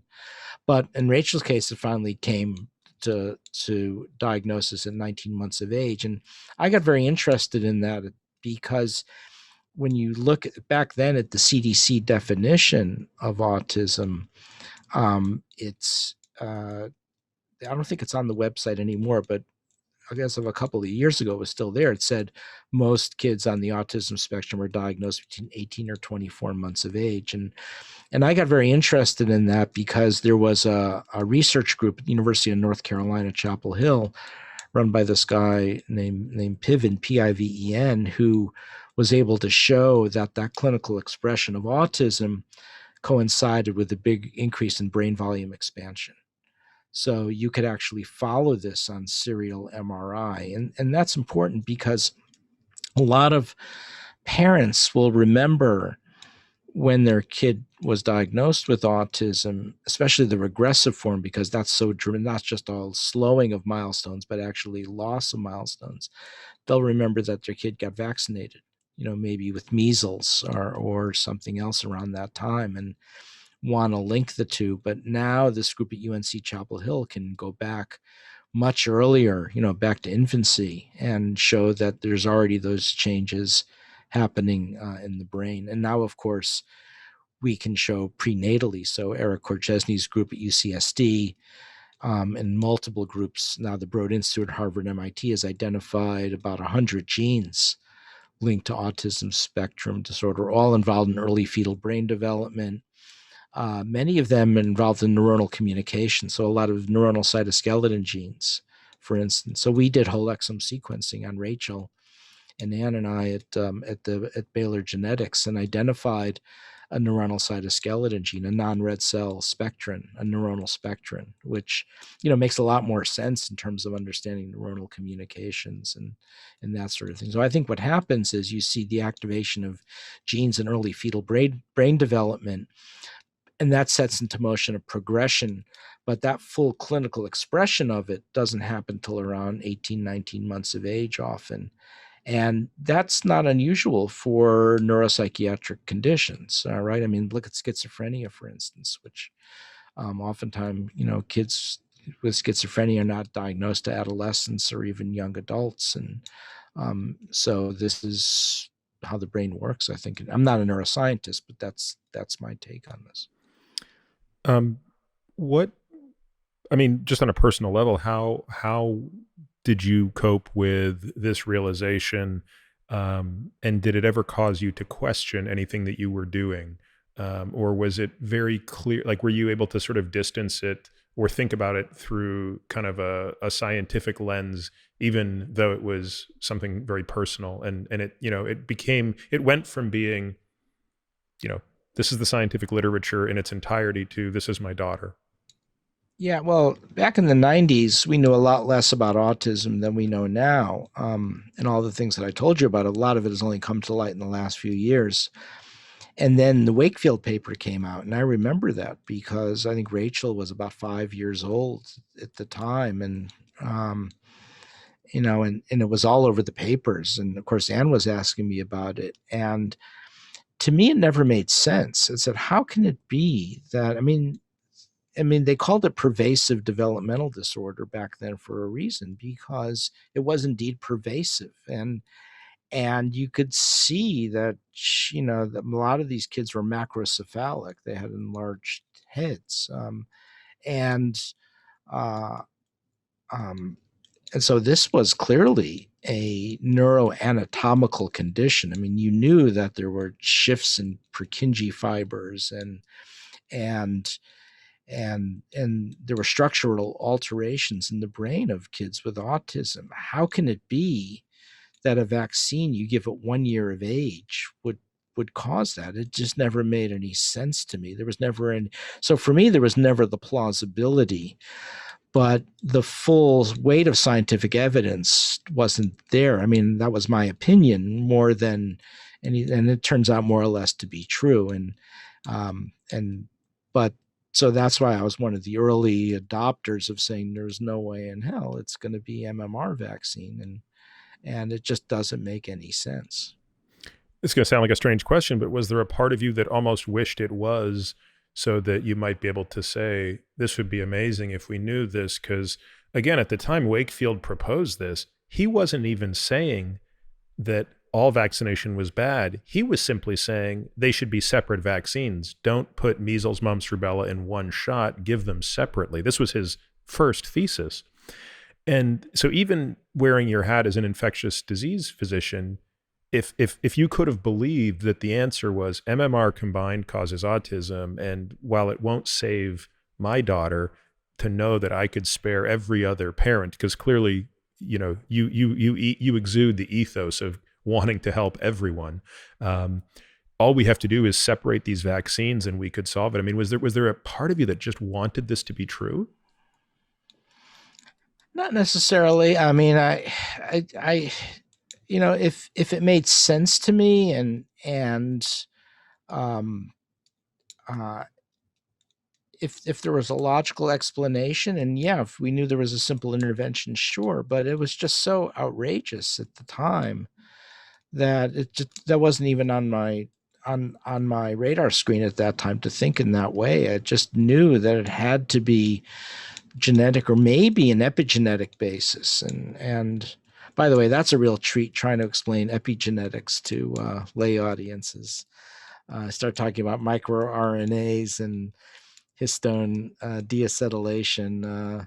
That one I'm still working on, but so the epigenetic component is another one that's important. But again, all of that had to be prenatal, and I remember having some conversations with some of the anti-vaccine people, and then saying it had to be prenatal, and then they said, and I said, and we do give some prenatal vaccines like flu vaccine. And then the immediate response was, aha. And I said, no, I mean, again, I don't see how an immunization during pregnancy could be linked to that. And now the scientific data shows there's no link. So let's talk a little bit about the autism is still such a complicated thing in terms of people even understanding what it means. So the definition has morphed a little bit. So today we talk about ASD being a spectrum. Right. And it's gotten very complicated because, there's this whole concept out there of neurodiversity. And so there are many in the autism community who bristle if you even try to describe it as a pathologic condition. They say, no, this is just an example of neurodiversity. People are different. And I understand that. And so what I try to emphasize with Rachel, it's not the autism per se that's incapacitating. It's the, in her case, she's got clear and profound intellectual disability. She can barely read. She can't count numbers. She can't do simple math. She can't, when she goes to the store to buy something, she will hand them a fistful of $1 bills and say, here, because she doesn't know how to count the money. No matter how hard we've tried to train her to do that, she doesn't understand the value of things. And so she depends on the goodness of the, merchants in our local Montrose neighborhood have been great. They kind of know Rachel. So it's, in her case, it's the profound intellectual disabilities that make it tough and make us worry, because the other piece to this is now she's an adult with autism and intellectual disabilities, and the special services and all that kind of stuff really falls off the radar screen because we have no plan for her right now. We don't know. We've tried to have her in a residential facility, which, I think did an okay job, but she was just her behavior was too uncooperative, and finally they had to kind of kick her out. And so now she's with us. And what worries me is I don't know what's going to happen after, Anna and I are no longer here. There's no roadmap for what you do with an adult with intellectual disabilities. And that really worries me, especially in Texas. It's just not strong with services of those kind, and maybe it's better up in the Northeast, and we've heard New York and Massachusetts, but trying to work that as a huge heavy burden on us. How is the diagnosis made today? So if a parent today or a pediatrician today suspects that something is not normal, whether it be language delay, changes in behavior, emotional regulation, eye contact, all the things that would, flag someone. What is the actual process by which a diagnosis is made? And is this something that shows up in the DSM? I mean, what is the criteria for diagnosis? Yes, it's still in the DSM. The DSM is still not as strong as it could be, especially for girls, especially for little girls. But presumably the child gets referred to something called Birth to 3, which is an early intervention program. And at some point they get medical attention, typically to a behavioral pediatrician, maybe a child psychiatrist. There are only about 6 of them left on the planet. There's a huge need for more child psychiatrists. I tell all my medical students to go into child psychiatry with the hope that one of them goes into it. That's a real crisis as well. But then the diagnosis is made along the way of limited social interactions in some cases, lack of speech, although again, with girls and women, it's different. So there are a list of criteria that you can look at. What's on the differential diagnosis? Like what are they trying to, is it a diagnosis of exclusion where they're just basically saying, here are a bunch of things that could present with this pattern and we're going to rule them all out, and that which remains is ASD? Or because when you think about so many of those things, like it's not like Down syndrome where there's such a clear phenotype and genotype, right? Like it's unmistakable. This is much more nuanced. Well, I think in out years, in future years, we'll make whole exome sequencing so much more available that I think anytime you have a child like that, you'll get whole exome sequencing, and we'll actually be able to potentially target it to a specific gene. In some cases, that may be useful because could be pharmacological intervention in case there's something that is impairing abilities and can be targeted. Can you explain why that's important? Why whole exome sequencing is relevant versus just quote unquote a genetic sequence? Well, because with whole exome sequencing, you're getting you're getting the full sequence of every expressed gene. And what that does for you is identifies rare mutations that you wouldn't pick up just by looking at chromosomes. And so it's a very powerful technology. At this point, it only picks up around 40% of. So if you have autism and you do whole exome sequencing, my understanding is you'll only see a mutation maybe 30-40% of the time, because there's other things going on, including the non-expressed genes. So exome sequencing just looks at the expressed genes, but if you do the whole genome, potentially you could pick up additional ones as well. So we're still in the early stages of that. And what's very interesting now is some children's hospitals are looking at the possibility of doing whole exome sequencing on every child they admit for whatever cause, because we're learning so much about the genetics and epigenetics, not only of autism, but so many other conditions. Right now, you're left with what I consider to be a somewhat rudimentary list of criteria from the DSM. And I'll never forget, Peter, I once had a lecture from a child psychiatrist when I was in medical school at Cornell, and I remember him saying, we're going to look upon the DSM as such a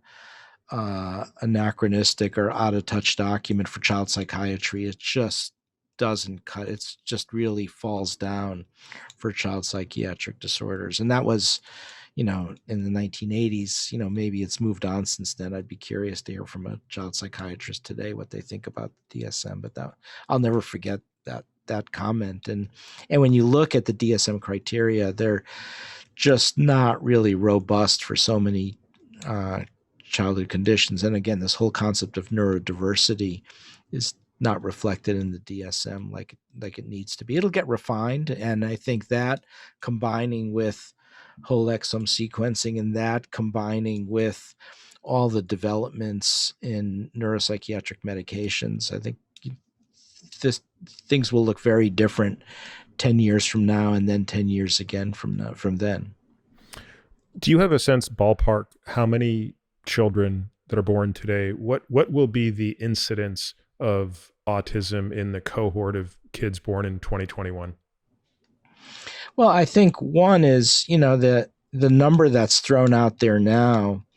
What is it? 1 in 62? I can't remember the latest. It's surprising. Number. Yeah, I mean, it seems remarkably high.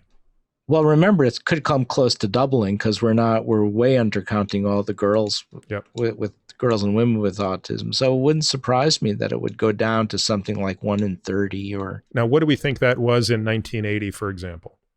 Yeah, I don't even know, but very rare because, the criteria changed. Before there was a very strict criteria about nonverbal boys with certain repetitive behaviors, and then we've enlarged it so much. And then it's going to get very murky, right? Because we're going to go, now with this whole picture of neurodiversity, at what point is it a condition that warrants criteria under the DSM, and what is it just being neurodiverse.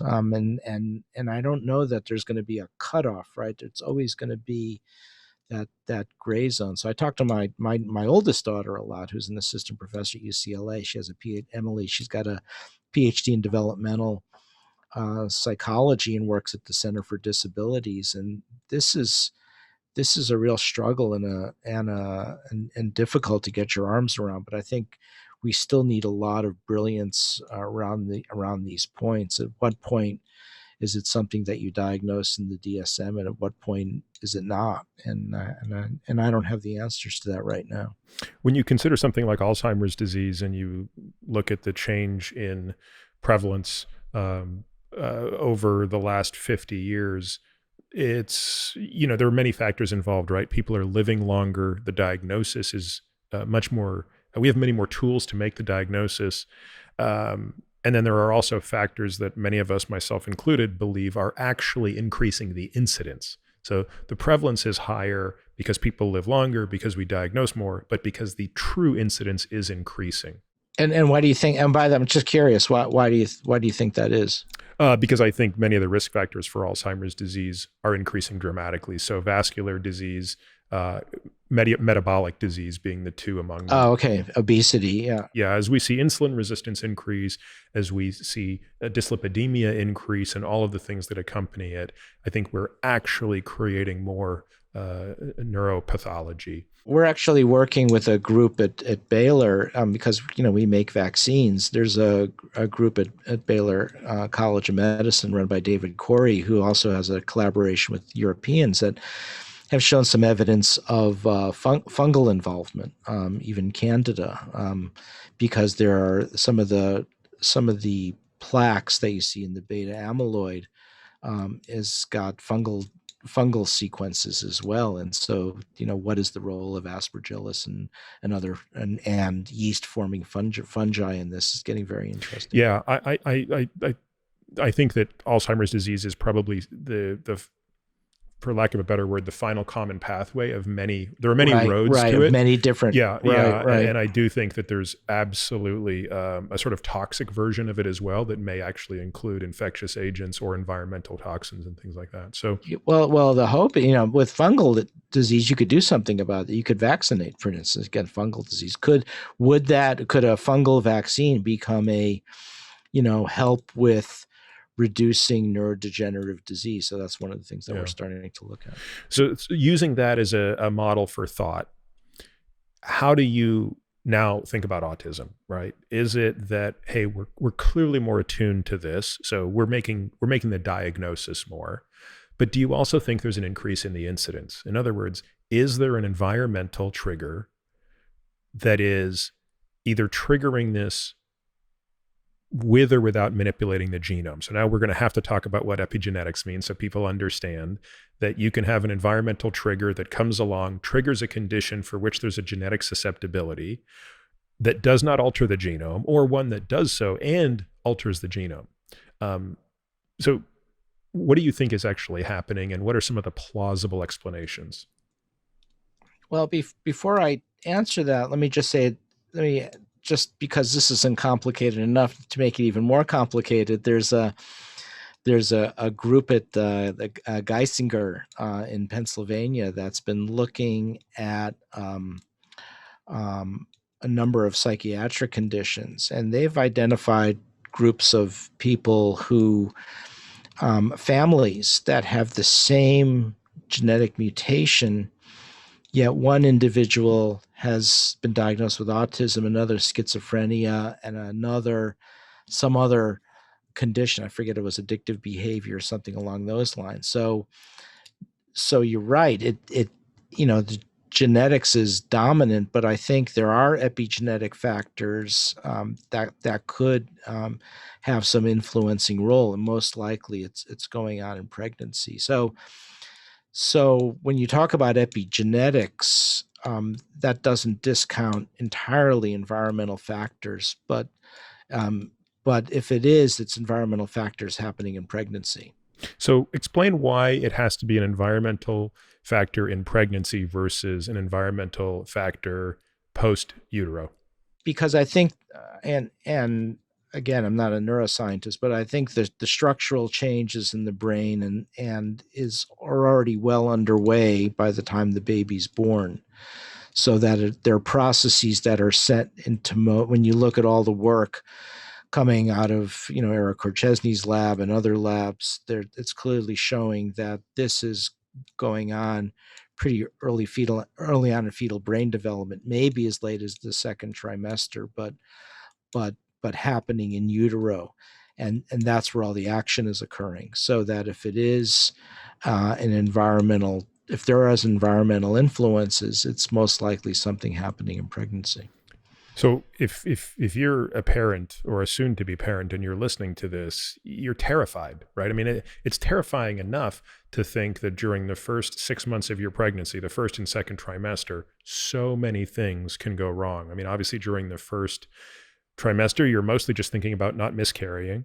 And then once you sort of get through, call it week 8, 9, 10, and you're thinking, okay, well, we're almost halfway to the point of knowing we're not going to, or being confident we're not going to miscarry. Then you start to think about big structural stuff. Is the heart okay? Does this thing, have 4 chambers? Is the brain of normal size?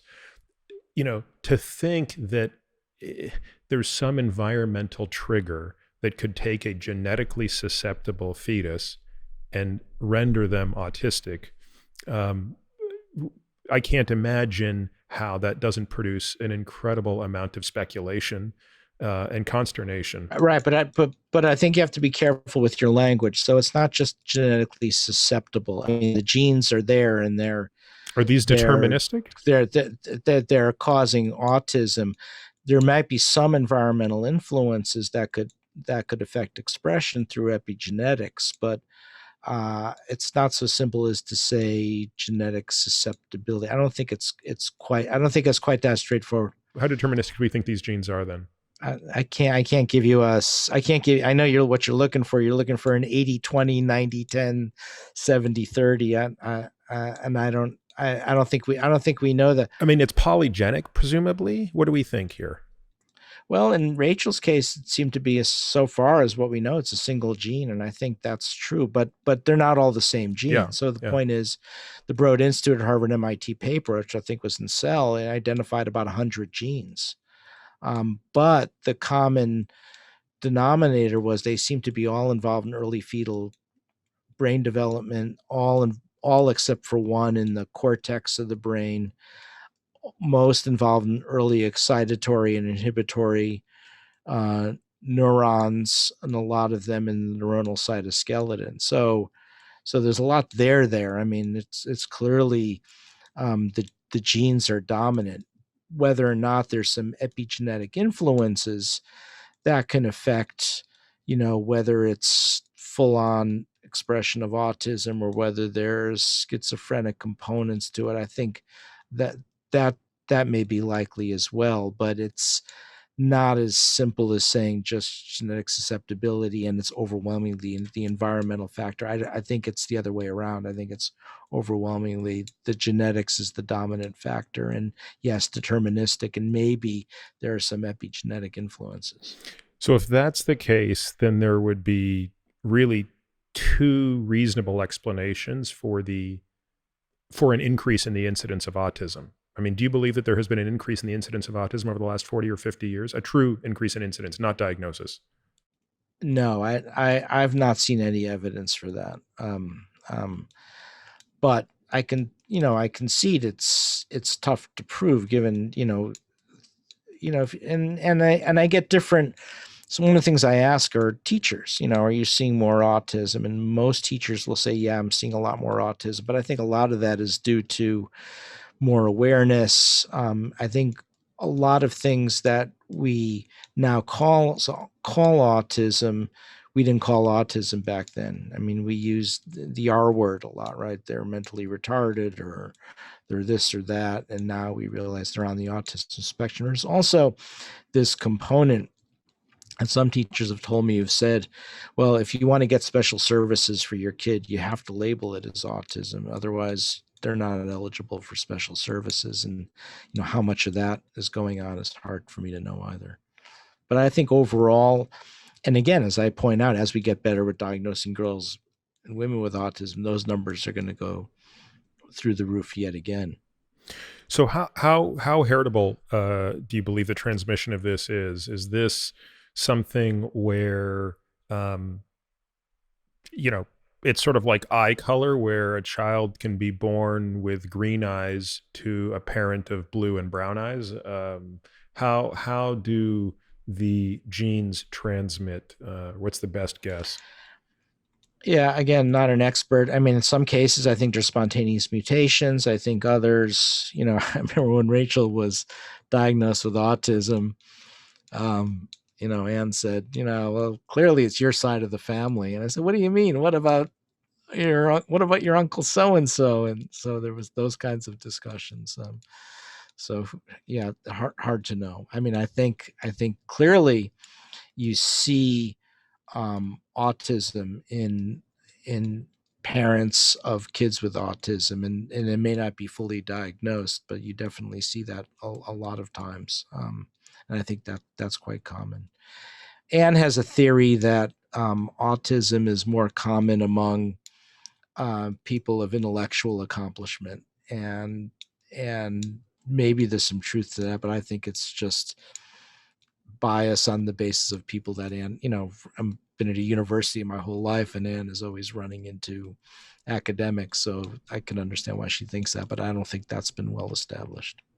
That's really interesting, Peter. I actually took it as I guess I took it as a given that there was a true increase in the incidence of autism, though not as significant as what the perception is, because this was also the perception is also being driven by, as you say, just a tremendous increase in awareness, diagnostic criteria becoming broader, more things being included, right? So, for example, what used to be called Asperger's is now technically a part of ASD. Right. Um, Right. But I guess the question is, how would you ever sort it out? That's the yeah. that's the other problem. I think it's I guess what you could look, if you had specific genetic markers that you could look at, that would be something you can hang on to and say, is the increase in certain genetic markers going up? And but that's not trivial to look at either. But I've always felt that there's been no true increase, but there may be some evidence for it. So let's pivot to a little bit of the current around COVID. As we stand here today, Peter, we're well on the path to most Americans who want to be vaccinated are getting pretty close to being vaccinated. By the way, what's the latest on the vaccination of children? Um, where is the CDC on that? What do we know about the vaccine? How many of the current vaccines, as we stand here today, really there are 3 that are used in the US, correct? I think the AstraZeneca one is not used in the United States. That's right. It hasn't gone through emergency. They haven't applied for emergency use authorization. I'm worried about that vaccine for reasons that we can talk about. But then there's the Novavax vaccine. So, and there could be as many as 5 by the spring. In terms of kids, Pfizer just released data showing high levels of efficacy in That's right. Yeah. adolescents 12 to 15. But there were small numbers. There was around 1,200 in the vaccine group, 1,200 in the control group, and there were 18 cases of COVID in the control group, none in the vaccinated group. And on that basis, in their press release, they said 100% efficacy. I'm sure that won't hold up. Right. I mean, Yeah, it's too small a number. one of the interesting things about the kids, though, in those adolescents, the virus neutralizing antibody titers are really high, like 1,200, so higher than older adults. So that may be a factor as well. And we're now starting to get our arms around correlates of protection. That really high levels of virus neutralizing antibody seem roughly to correlate with efficacy. Is that consistent with your belief, Peter, that this would be more B cell mediated than T cell mediated? Well, I think T cells have a role. I mean, I think virus neutralizing antibody may not be everything, but if you don't have high levels of virus neutralizing antibody, you're not going to get protection. And the problem with comparing those virus neutralizing antibodies is when you look at the actual papers, they compare it with convalescent serum titers, and they're all over the map. And so now there's a paper up on medRxiv that does something very simple, which is rather than just give the absolute value for the geometric mean titers, whether it's against pseudovirus or whether it's against plaque reduction neutralization titers, what they do is they do a ratio of the virus neutralizing antibody titers against the vaccine versus the virus neutralizing antibody titers on the convalescent to kind of normalize it. And there's this very nice curve that's been generated that shows you need to get it that the level of virus neutralizing antibodies has to be at least as high as the convalescent, and preferably about 1.5 or 2 to get really high levels of protection. And I think that's probably what we're looking at. So it's not quite a true correlate of protection, but I think we're moving in that direction. And the adolescents get really high levels of virus neutralizing antibody. And did that Pfizer study give 2 shots or 1? I think it was 2. Okay. It was 2. So now that we're out of the gate and millions of people have been vaccinated, do you have any preference or concern over any of the vaccines? You obviously mentioned AstraZeneca, which I want to hear about, but let's start with the US vaccines. Any reason to believe that one is better than the other? In fact, I'll share with you something that I found very interesting, which was the J&J vaccine, which is a single vaccine. And that vaccine, well, the headline is lower efficacy. If you actually look at the absolute risk reduction as opposed to the relative risk reduction, is at least as efficacious as Pfizer and Moderna. I found that to be very interesting, and I'm surprised how that was sort of omitted from all the press.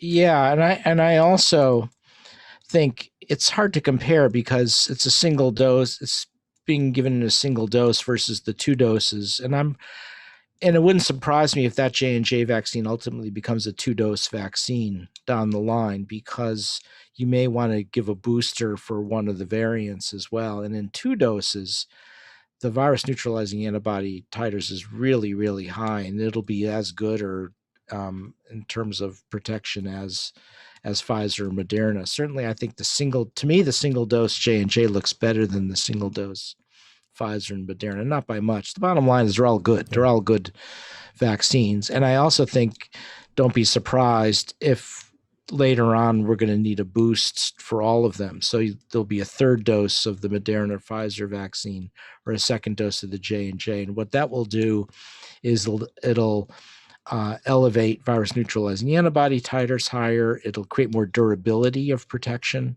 I think. And that boost will be reconfigured for the South African and the Brazilian variant, which are not here in a big way in the US, but may become a bigger problem down the line. Right now, it's the UK variant, the B117 variant, that's accelerating.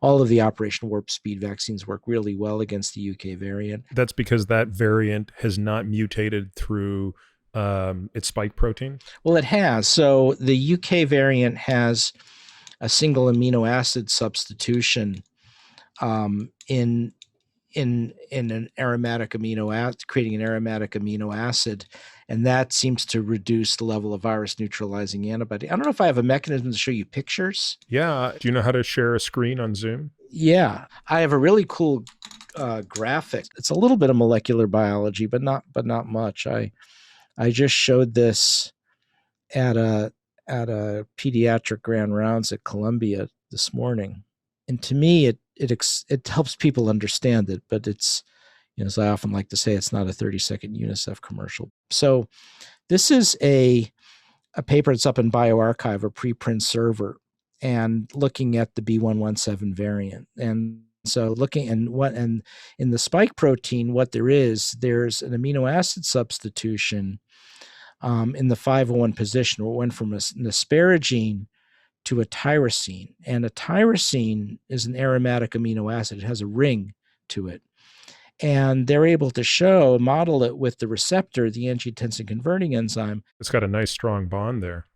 Yeah, there's a ring-ring interaction. So it's these pi electrons that circulate in aromatic rings that are interacting with each other. In addition, there's a hydrogen bond. And the reason I love this so much is all we're talking about with this big acceleration of cases going up in Michigan and affecting younger people and higher mortality and morbidity, it's a bit of a simplification, but then again, it's not. It's all coming down to pi interactions um, between two aromatic rings in two tyrosines. Right. It's actually kind of, let's just make sure people understand this, because not everybody understands biochemistry, right? Each amino acid um, is coded for by basically there's a code, right? So you have three nucleotides that code for an amino acid, and if so it sounds like one of those gets changed, and it changed the amino acid. And I can't remember. Did you say it started at threonine or which? Yeah, it was. So this is the wild type or the original Yeah. lineages. Now it's switching over to a tyrosine. It's basically Yeah, so it went from threonine to tyrosine, and then all of a sudden that literally changes the shape, but also creates kind of an electrochemical attraction that wasn't there before. And so all of a sudden, the spike protein has a greater, basically a greater attraction to the ACE2 receptor. right, which presumably translates into better virus entry. Yeah. And maybe more virus replication, and that's why you're getting more severe disease, and it's affecting younger people are getting sicker as well. The good news is the virus neutralizing antibodies to the original spike protein seems to still work well against this B117 variant. So we're going to take this picture now and zoom out a bit. So now this is the spike protein, which is a trimer. Actually, let me show you a real picture of it so you can see what it looks like. This is the trimeric spike protein. So these are these little purple pink flowers on top. Each one is a trimeric spike protein. And now we're going to show it again here. And each one has its own receptor binding domain. And now what's going to happen is only one of the receptor binding domains flips up and binds to the receptor, to the ACE2 receptor. And here's that one amino acid substitution again that I blew up on the previous slide. And so if you had the wild type on here, Peter, it would show. It would look the same, but it would look the same. You would just have a lower affinity there. Yeah, and you wouldn't see this. It wouldn't be marked as having this mutation. Okay. But the point is, the antibodies to all of the original lineages from the vaccines seem to work just as well and can still neutralize this interaction. The problem comes in now with the other variants that are coming up from South Africa and in Brazil, the P1 variant from Brazil and the B1351. That's got a second amino acid substitution over here, which is creating a lysine. And that, I think, is creating extra levels of electrostatic interaction. So the binding potentially is even tighter. And this now is interfering with the ability of antibodies to neutralize.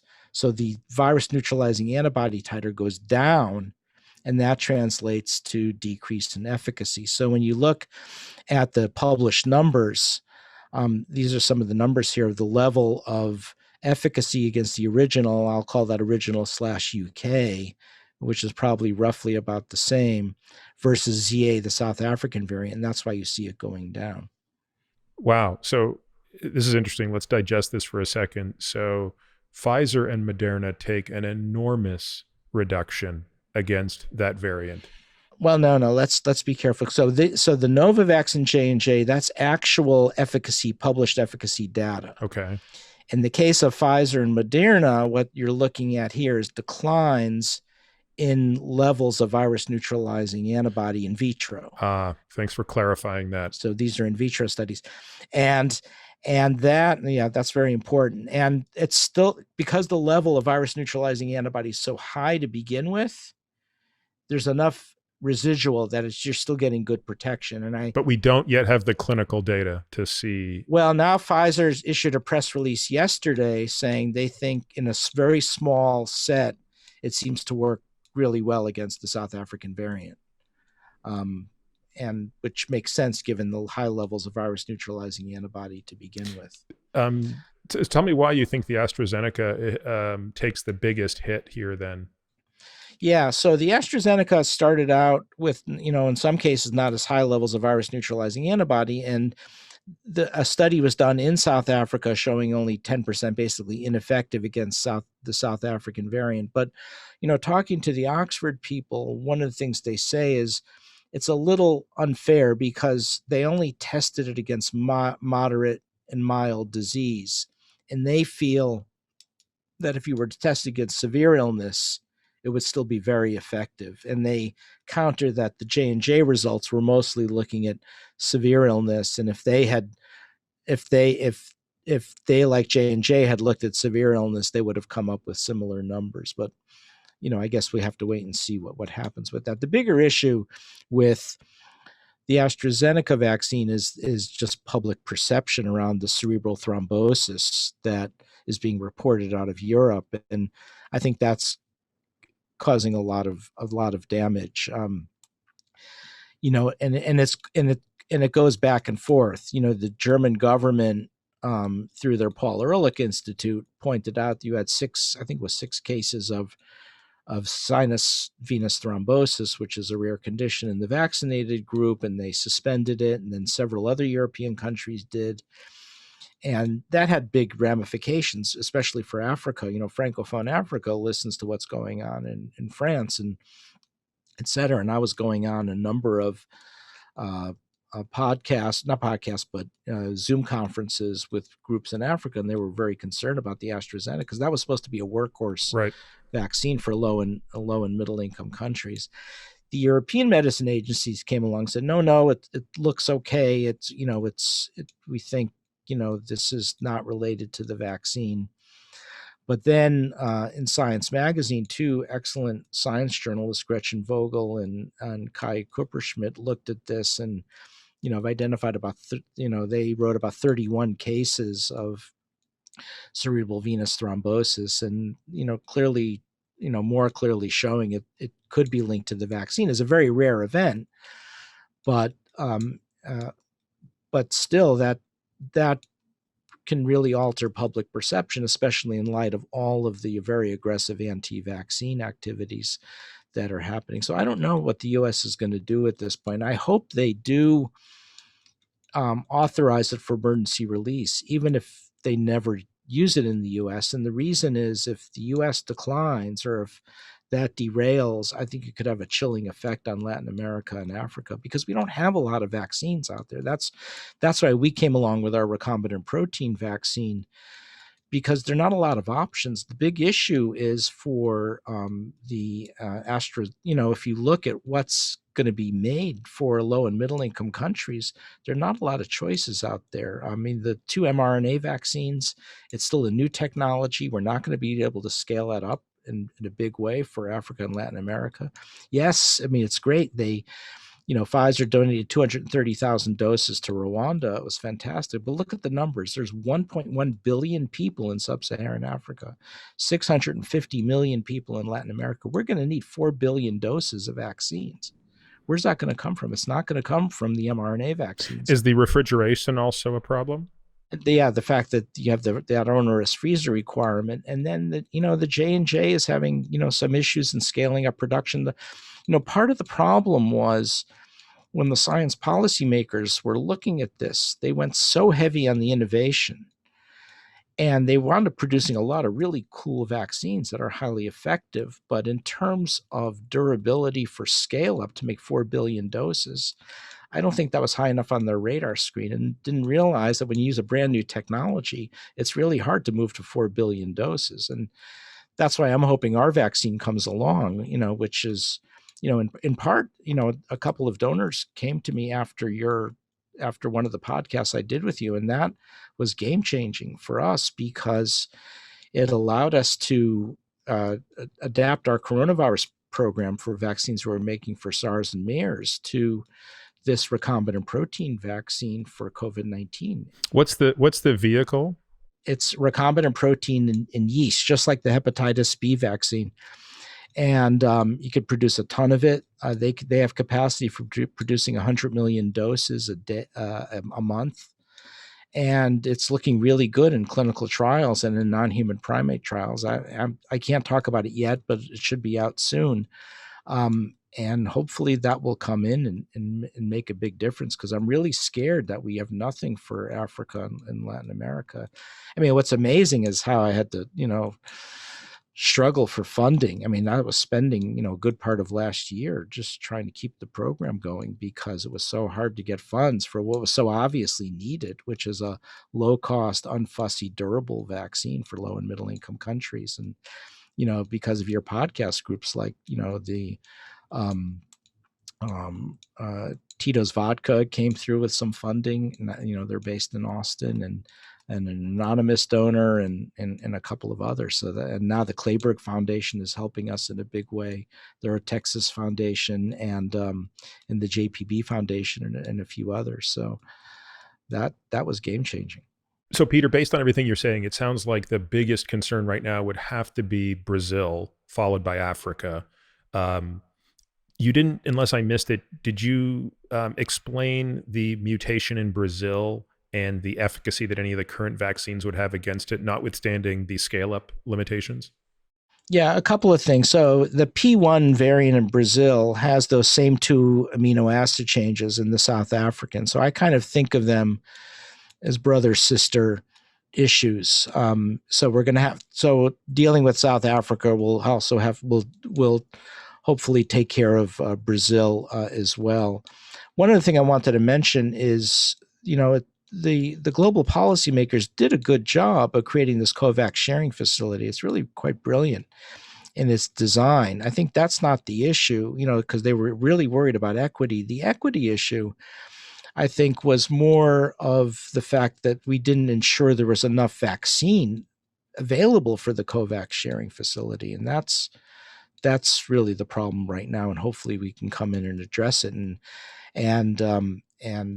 take care of this, because if we don't figure out a way to vaccinate the rest of the world, if we only vaccinate North America and Europe, it's going to be a catastrophe. This virus is going to continue to circulate and cause tremendous humanitarian destruction, but also who knows what other variants could evolve as well as a consequence of allowing that to go unfettered.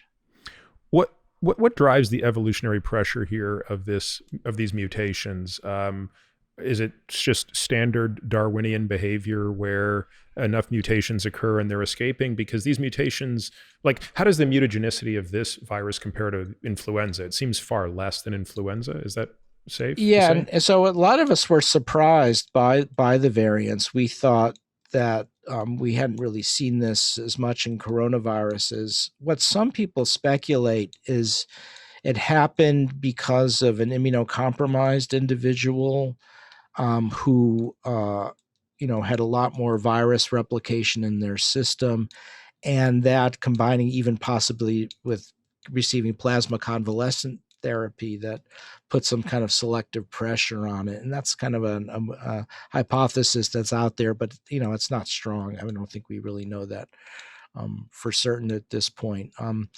The good news is, the way I see it, is a lot of the viruses are converging to the same mutations.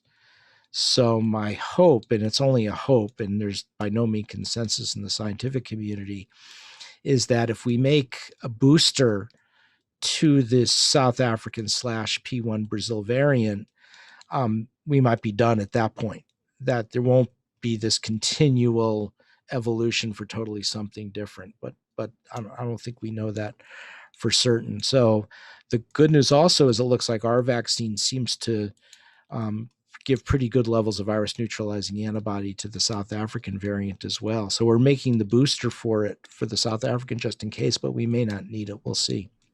And we don't know how often we would need the booster. It could be every 6 months, every 12 months, every 18 months. It's too soon to tell, obviously, until we have longitudinal data looking at the neutralizing antibodies. Yeah. I mean, my dream situation is we give this one boost beyond the original vaccine series later this year or next year, and then we're done, that it won't have to be every year. But like anything else, we'll just have to monitor and follow it. But, people say, is it going to be like flu where you have to vaccinate every year? And at this point, I don't think so, but I can't say for certain. Because in the case of the flu, that's driven more by the mutagenicity than the lack of B-cell response, isn't it? Well, in the case of the flu, you're getting these wholesale antigenic shifts. Yep. So it's really like a totally different virus. And there's this carefully orchestrated dance that we have in place to monitor flu virus strains, maybe coming out of Asia, and then quickly transmitting the message to the pharmaceutical manufacturers who make a whole different vaccine every year. It's really quite extraordinary. I don't think we're going to need to do that for coronavirus vaccines. At least that's my hope, but we'll see how this unfolds. But one thing's for certain: if you look at what's available for Africa and Latin America right now, it's not good. And so I've been talking to a colleague, Patrick Shung-Shin, who's in Los Angeles, and he's really interested to see, can we build out vaccine development capacity in Africa or maybe Latin America? Because right now there's no vaccines made on the African continent, and not nearly enough in Latin America, not much in the Middle East. And we've learned that if you only rely on the multinational companies, even with that great COVAX sharing facility, they're not going to make new vaccines for the world, at least in rapid time frame. I mean, it's amazing they do what they do. I mean, Gavi, the Gavi Alliance for Vaccinating the World's Children, depends heavily on the multinational companies. They do a great job, but we need parallel mechanisms in place, like new vaccine development production facilities locally in Africa and Latin America. And that's something that we've been working a lot in, this concept of vaccine diplomacy and building that out. Well, Peter, I know that we have a real hard stop in time because you've got another obligation, but I'm really happy that we were able to spend a couple hours together. We covered a lot of ground, and we actually got through half of what I wanted to talk about. So I consider that a win. Was it only half? Okay. Well, I'm always happy to come back. I love being on your podcast. One, because I learned so much from you, and the thing I really appreciate is you ask questions that I just never would have thought of on my own. And after you ask it, I say, why don't I know that? I should have. I mean, that's so obvious that I should know that, because it's the right question to ask. So you have this amazing talent for asking the right questions, and I appreciate that. All right. Well, thanks very much again for everything, Peter, and I'm sure we will be talking again soon. Okay. Thanks so much. Thank you for listening to this week's episode of The Drive. If you're interested in diving deeper into any topics we discuss, we've created a membership program that allows us to bring you more in-depth, exclusive content without relying on paid ads. It's our goal to ensure members get back much more than the price of the subscription. Now, to that end, membership benefits include a bunch of things. 1, totally kick-ass comprehensive podcast show notes that detail every topic, paper, person, thing we discuss on each episode. The word on the street is nobody's show notes rival these. Monthly AMA episodes, or Ask Me Anything episodes, hearing these episodes completely. Access to our private podcast feed that allows you to hear everything without having to listen to spiels like this. The Qualies, which are a super short podcast that we release every Tuesday through Friday, highlighting the best questions, topics, and tactics discussed on previous episodes of The Drive. This is a great way to catch up on previous episodes without having to go back and necessarily listen to everyone. Steep discounts on products that I believe in, but for which I'm not getting paid to endorse. And a whole bunch of other benefits that we continue to trickle in as time goes on. If you want to learn more and access these member-only benefits, you can head over to peterattiamd.com/subscribe. You can find me on Twitter, Instagram, and Facebook, all with the ID Peter Attia MD. You can also leave us a review on Apple Podcasts or whatever podcast player you listen on. This podcast is for general informational purposes only and does not constitute the practice of medicine, nursing, or other professional healthcare services, including the giving of medical advice. No doctor-patient relationship is formed. The use of this information and the materials linked to this podcast is at the user's own risk.